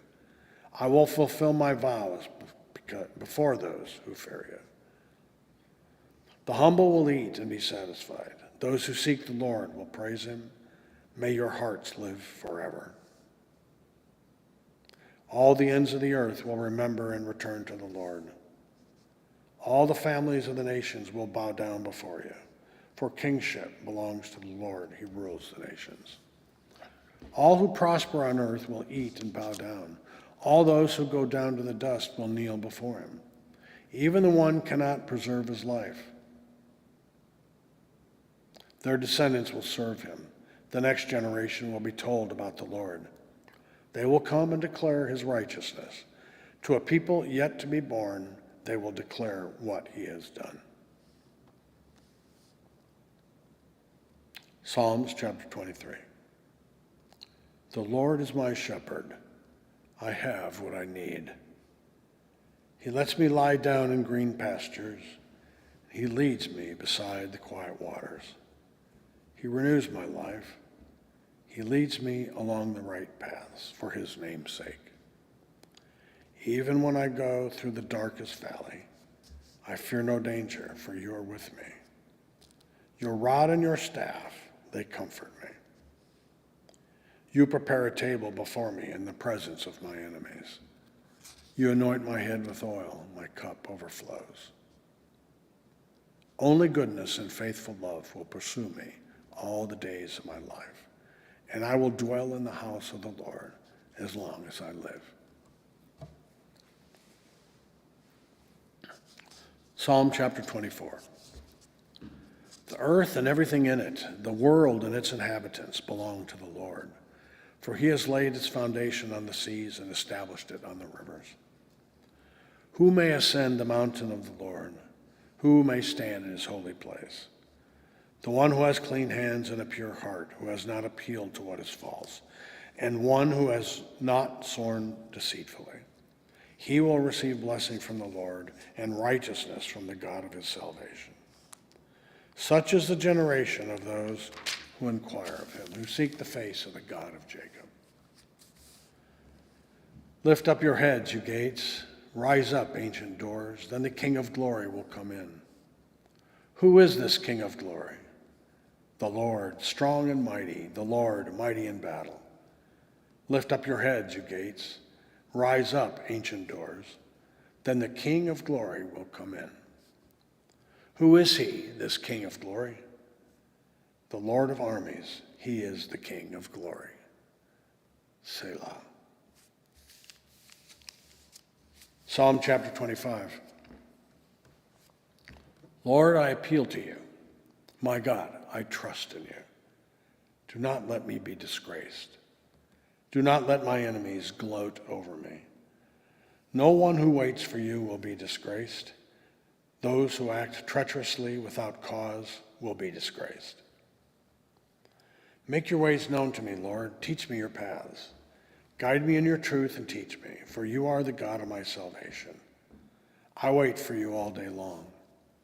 Remember, Lord, your compassion and your faithful love, for they have existed from antiquity. Do not remember the sins of my youth or my acts of rebellion. In keeping with your faithful love, remember me because of your goodness, Lord.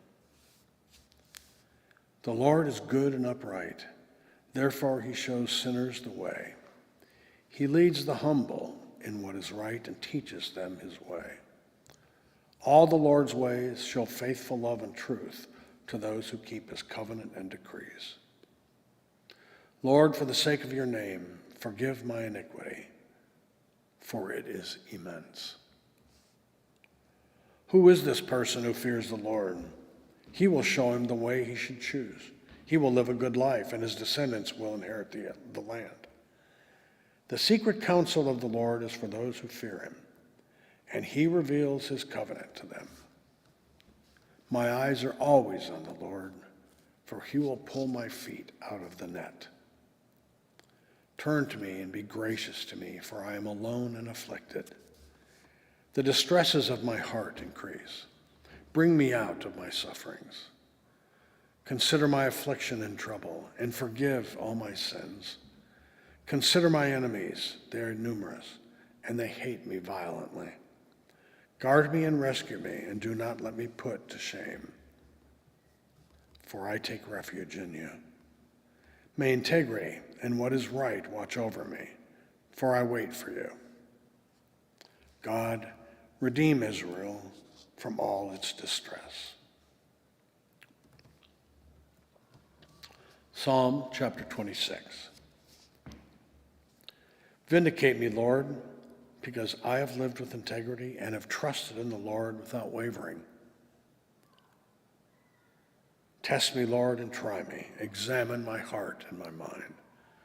For your faithful love guides me, and I live by your truth.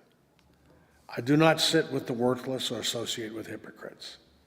I hate a crowd of evildoers, and I do not sit with the wicked. I wash my hands in innocence and go around your altar. Lord, raising my voice in thanksgiving and telling about your wondrous works. Lord, I love the house where you dwell, the place where your glory resides. Do not destroy me along with sinners, or my life along with men of bloodshed, in whose hands are evil schemes, and whose right hands are filled with bribes. But I live with integrity. Redeem me, and be gracious to me. My foot stands on level ground. I will bless the Lord in the assemblies. Psalm chapter 27. The Lord is my light and my salvation. Whom should I fear? The Lord is the stronghold of my life. Whom should I dread? When evildoers come against me to devour my flesh, my foes and my enemies stumbled and fell. Though an army deploys against me, my heart will not be afraid. Though a war breaks out against me, I will still be confident. I have asked one thing of the Lord, it is what I desire, to dwell in the house of the Lord all the days of my life, gazing on the beauty of the Lord and seeking him in his temple. For he will conceal me in his shelter in the day of adversity. He will hide me under the cover of his tent. He will set me high on a rock. Then my head will be high above my enemies around me. I will offer sacrifices in his tent with shouts of joy. I will sing and make music to the Lord. Lord, hear my voice when I call. Be gracious to me and answer me. My heart says this about you. Seek his face. Lord, I will seek your face. Do not hide your face from me.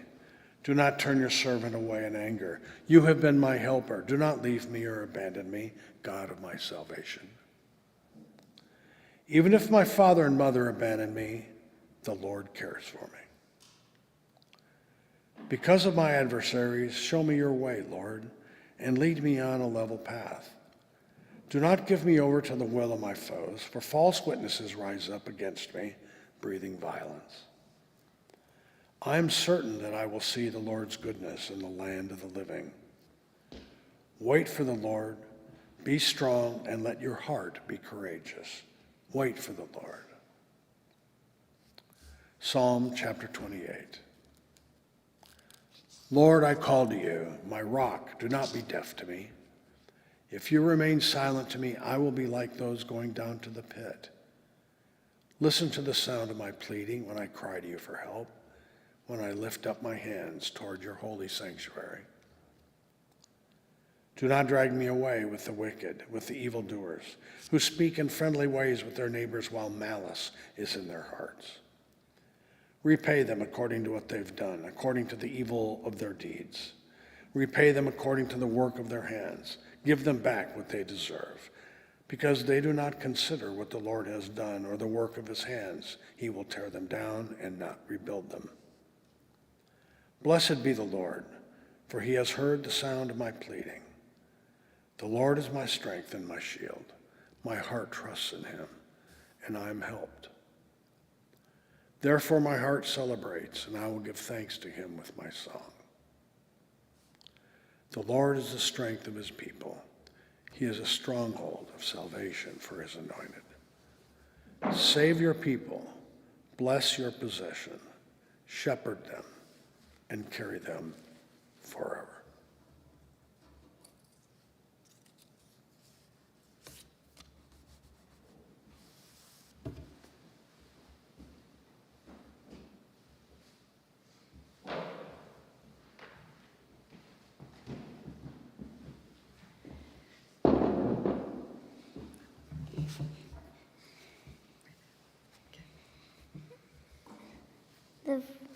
Psalm 29. Ascribe to the Lord the heavenly brings. Ascribe the Lord glory and strength. Ascribe the Lord the glory to his name. Worship the Lord in splendor of his holiness. The voice of the Lord is above the waters. The glory thunders. The Lord above the vast waters. The voice of the Lord in power. The voice of the Lord in splendor. The voice of the Lord breaks in cedars. The Lord shatters the cedars of Lebanon. He makes Lebanon skip like a calf in the siren, like a young wild ox. The voice of the Lord shakes the wilderness. The Lord shakes. The voice of the Lord flashes flames on water, on fire. The voice of the Lord shakes the wilderness. The Lord shakes the wilderness of Kadesh. The voice of the Lord makes the deer give birth in the strips of woodlands bare. In his temple, all cry glory. Sits enthroned over the flood. The Lord sits enthroned, king forever. The Lord gives people the strength of the Lord. Bless his people with peace. I will exalt you, Lord, because you have lifted me, and I have not allowed my enemies to triumph over me. Lord my God, I have cried for you for help, and you healed me. Lord, you brought me from Sheol. You spare me from among those going down to the pit. Sing to the Lord, you his faithful ones, and praise his holy name. For his anger lasts only a moment, but his favor in the lifetime. Weeping may stay overnight, but there's joy in the morning. When I was secure, I said I will never be shaken. Lord, when you showed your favor, you made me stand like a strong mountain when you hid your face. I was terrified, Lord, I called you.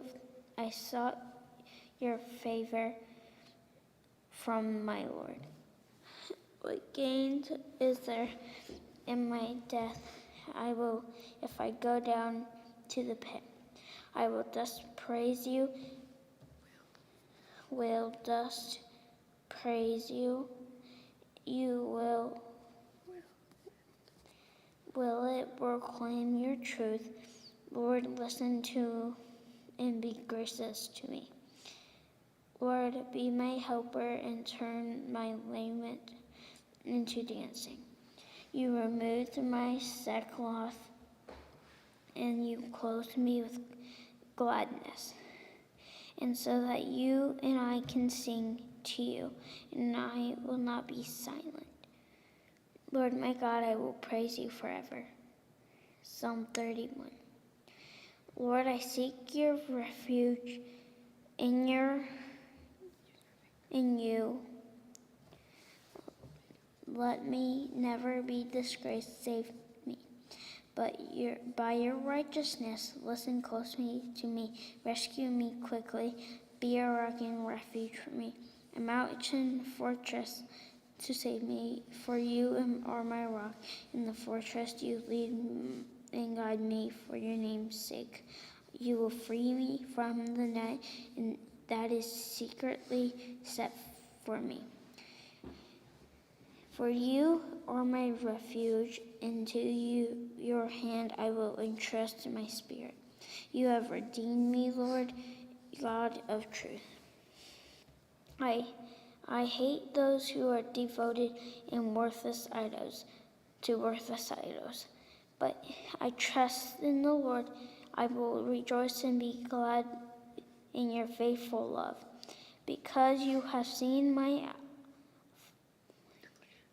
afflictions, you know the troubles of my soul, and I have not handed me over to the enemy.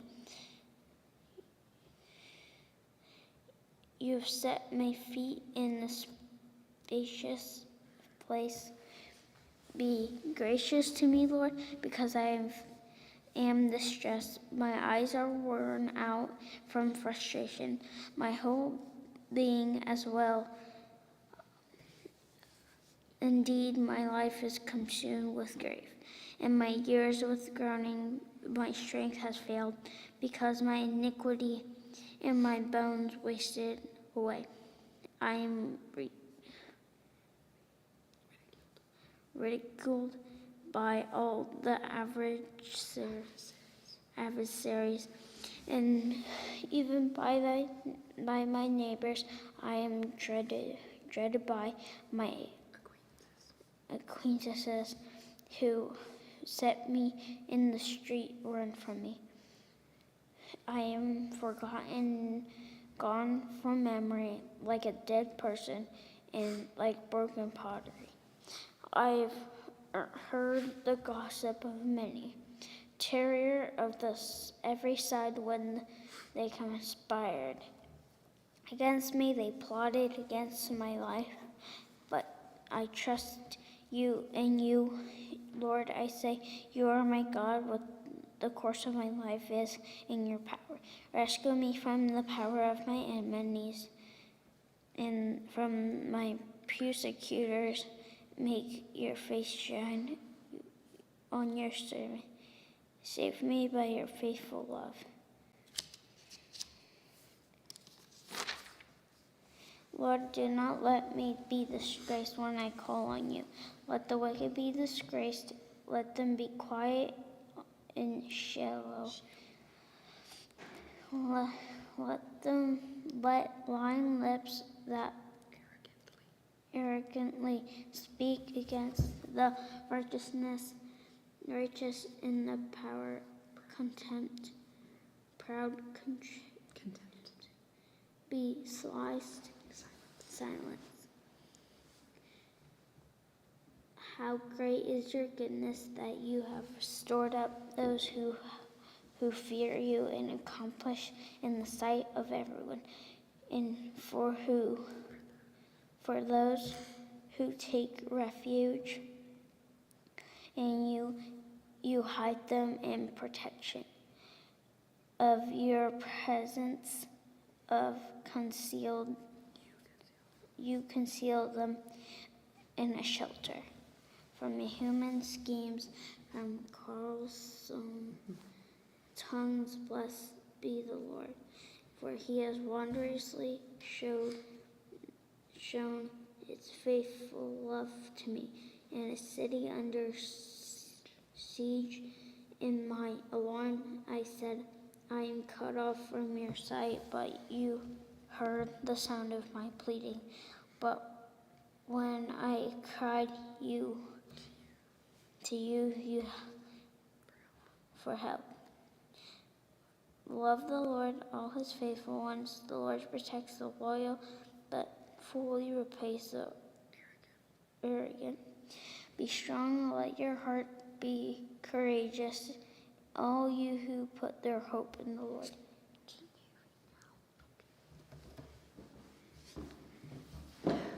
Psalms 32.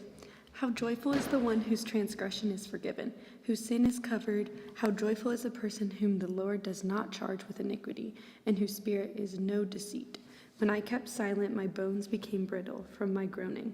All day long, for day and night, your hand was heavy on me. My strength was drained, as in the summer's heat. Selah.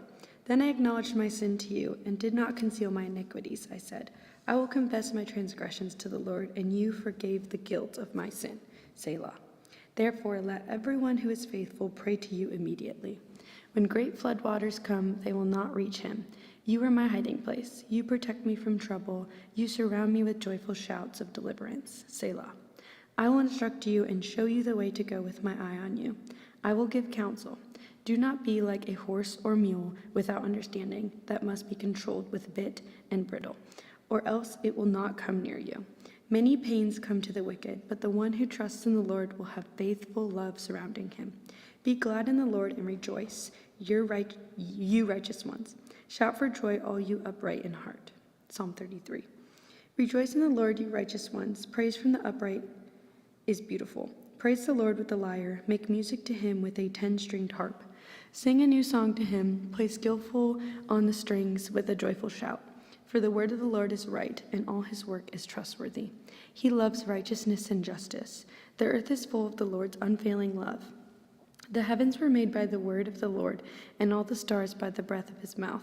He gathers the waters of the sea into a heap. He puts the depths into storehouses. Let the whole earth fear the Lord. Let all the inhabitants of the world stand in awe of him. For he spoke, and it came into being. He commanded, and it came into existence. The Lord frustrates the counsel of the nations. He thwarts their plans of the peoples. The counsel of the Lord stands forever, the plans of his heart from generation to generation. Happy is the nation whose God is the Lord, the people he has chosen to be his own possession. The Lord looks down from heaven. He observes everyone. He gazes on all the inhabitants of the earth from his dwelling place. He forms the hearts of them all. He considers all their works. A king is not saved by a large army. A warrior will not be rescued by great strength. The horse is a false hope for safety. It provides no escape by its great power. But look, the Lord keeps his eye on those who fear him, those who depend on his faithful love to rescue them from death and to keep them alive in famine. We wait for the Lord. He is our help and shield. For our hearts rejoice in him because we trusted in his holy name. May your faithful love rest on us, Lord, and we put our hope in you. 34. I will bless the Lord at all times. His praise will always be on my lips. I will boast in the Lord. The humble will hear and be glad. Proclaim the Lord's greatness with me. Let us exalt his name together. I sought the Lord, and he answered me and rescued me from all my fears. Those who look on him are rescued. Oh, where'd it go? And rescued me from all my fears. Those who look to him are radiant with joy. Their faces will never be ashamed. This poor man cried, and the Lord heard him and saved him from all of his troubles. The angel of the Lord encamps around those who fear him and rescue them.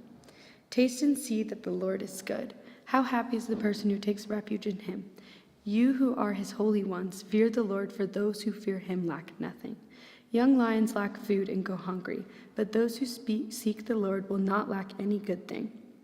Come, children, listen to me. I will teach you the fear of the Lord, who is someone who desires life, loving a long life to enjoy what is good.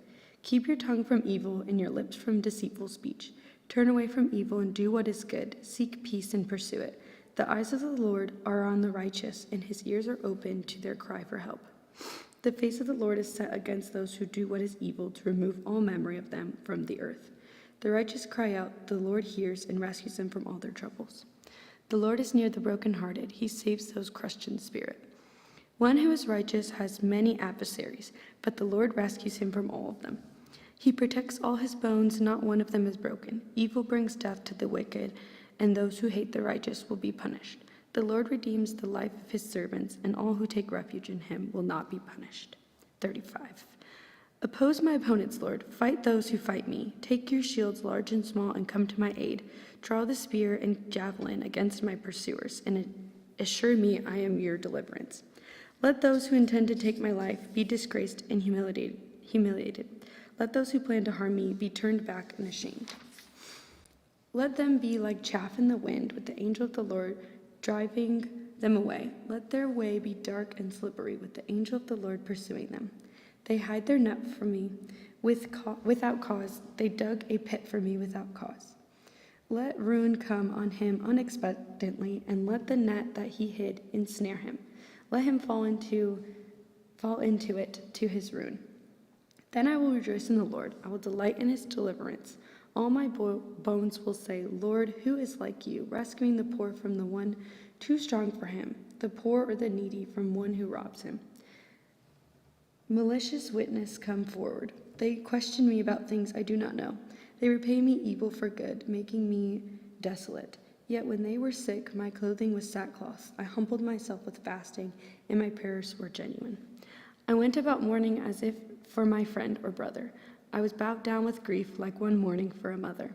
But when I stumbled, they gathered in glee. They gathered against me. Assailants I did not know tore at me and did not stop. With godless mockery, they gnashed their teeth at me.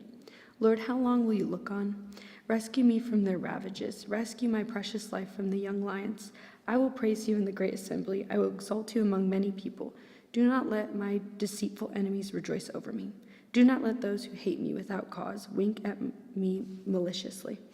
For when they do not speak in friendly ways, but contrive fraudulently schemes against those who live peacefully in the land, they open their mouths wide against me and say, Ah, we saw it. You saw it, Lord. Do not be silent. Lord, do not be far from me. Wake up and rise to my defense, to my cause, my God and my Lord. Vindicate me, Lord, my God, in keeping with your righteousness, and do not let them rejoice over me. Do not let them say in their hearts, Ah, just what we wanted. Do not let them say, We have swallowed him up. Let those who rejoice at my misfortune be disgraced and humiliated.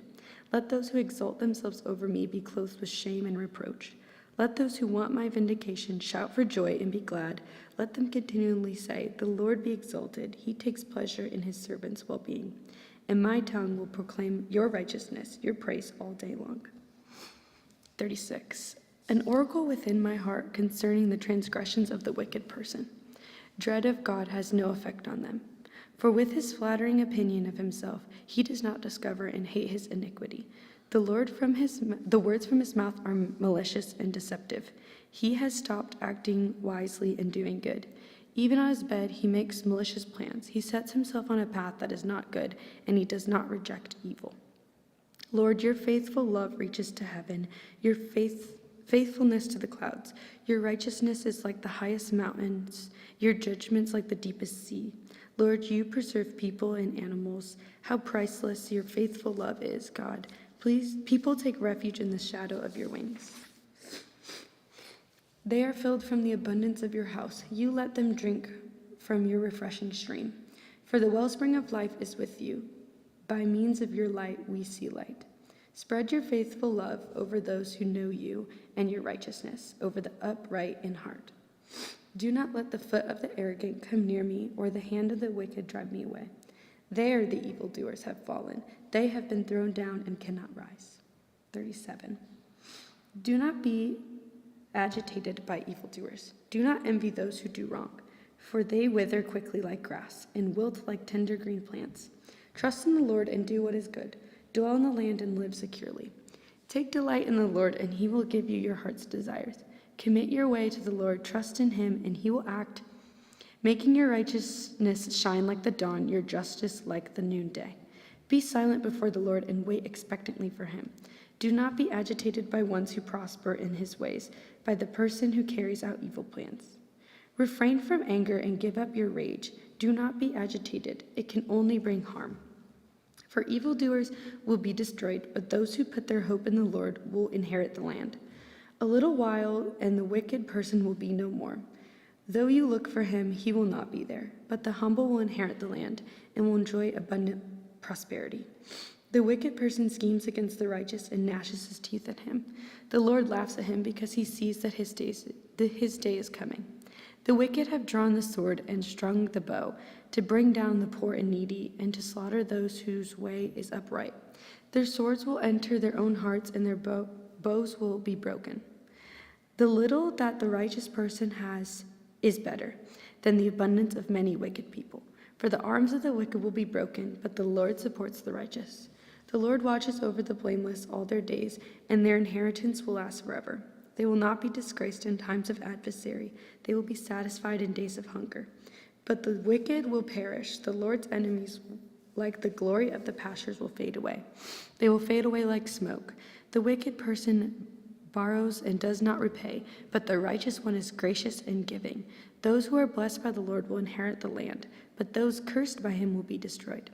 A person's steps are established by the Lord, and he takes pleasure in his way. Though he falls, he will not be overwhelmed, because the Lord supports him with his hand. I have been young, and now I am old, yet I have not seen the righteous abandoned, or his children begging for bread. He is always generous, always lending, and his children are a blessing. Turn away from evil, do what is good, and settle permanently. For the Lord loves justice and will not abandon his faithful ones. They are kept safe forever, but the children of the wicked will be destroyed. The righteous will inherit the land and dwell in it permanently. The mouth of the righteous utters wisdom. His tongue speaks what is just. The instruction of his God is in his heart. His steps do not falter. The wicked one lies in wait for the righteous and intends to kill him. The Lord will not leave him in the power of the wicked one, or allow him to be condemned when he is judged. Wait for the Lord and keep his way, and he will exalt you to inherit the land. You will watch when the wicked are destroyed. I have seen a wicked, violent person well rooted, like a flourishing native tree. Then I passed by and noticed he was gone. I searched for him, but he could not be found. Watch the blameless and observe the upright, for the person of peace will have a future, but transgressors will all be eliminated. The future of the wicked will be destroyed. The salvation of the righteous is from the Lord, their refuge in a time of distress. The Lord helps and delivers them. He will deliver them from the wicked and will save them because they take refuge in him. 38. Lord, do not punish me in your anger or discipline me in your wrath, for your arrows have sunk into me and your hand has pressed down on me. There is no soundness in my body because of your indignation. There is no health in my bones because of my sin. For my iniquities have flooded over my head. They are a burden too heavy for me to bear. My wounds are foul and festering because of my foolishness. I am bent over and brought very low. All day long I go around in mourning. For my insides are full of burning pain, and there is no soundness in my body. I am faint and severely crushed. I groan because of the anguish of my heart. Lord, my every desire is in front of you. My sighing is not hidden from you. My heart races, my strength leaves me, and even the light of my eyes has faded. My loved ones and friends stand back from my affliction, and my relatives stand at a distance. Those who intend to kill me set traps, and those who want to harm me threaten to destroy me. They plot treachery all day long. I am like a deaf person, I do not hear. I am like a speechless person who does not open his mouth. I am like a man who does not hear and has no arguments in his mouth. For I put my hope in you, Lord. You will answer me, my Lord, my God. For I said, don't let them rejoice over me, those who are arrogant towards me when I stumble. For I am about to fall, and my pain is constantly with me. So I confess my iniquity. I am anxious because of my sin, but my enemies are vigorous and powerful. Many hate me for no reason. Those who repay evil for good attack me for pursuing good. Lord, do not abandon me. My God, do not be far from me. Hurry to help me, my Lord, my salvation.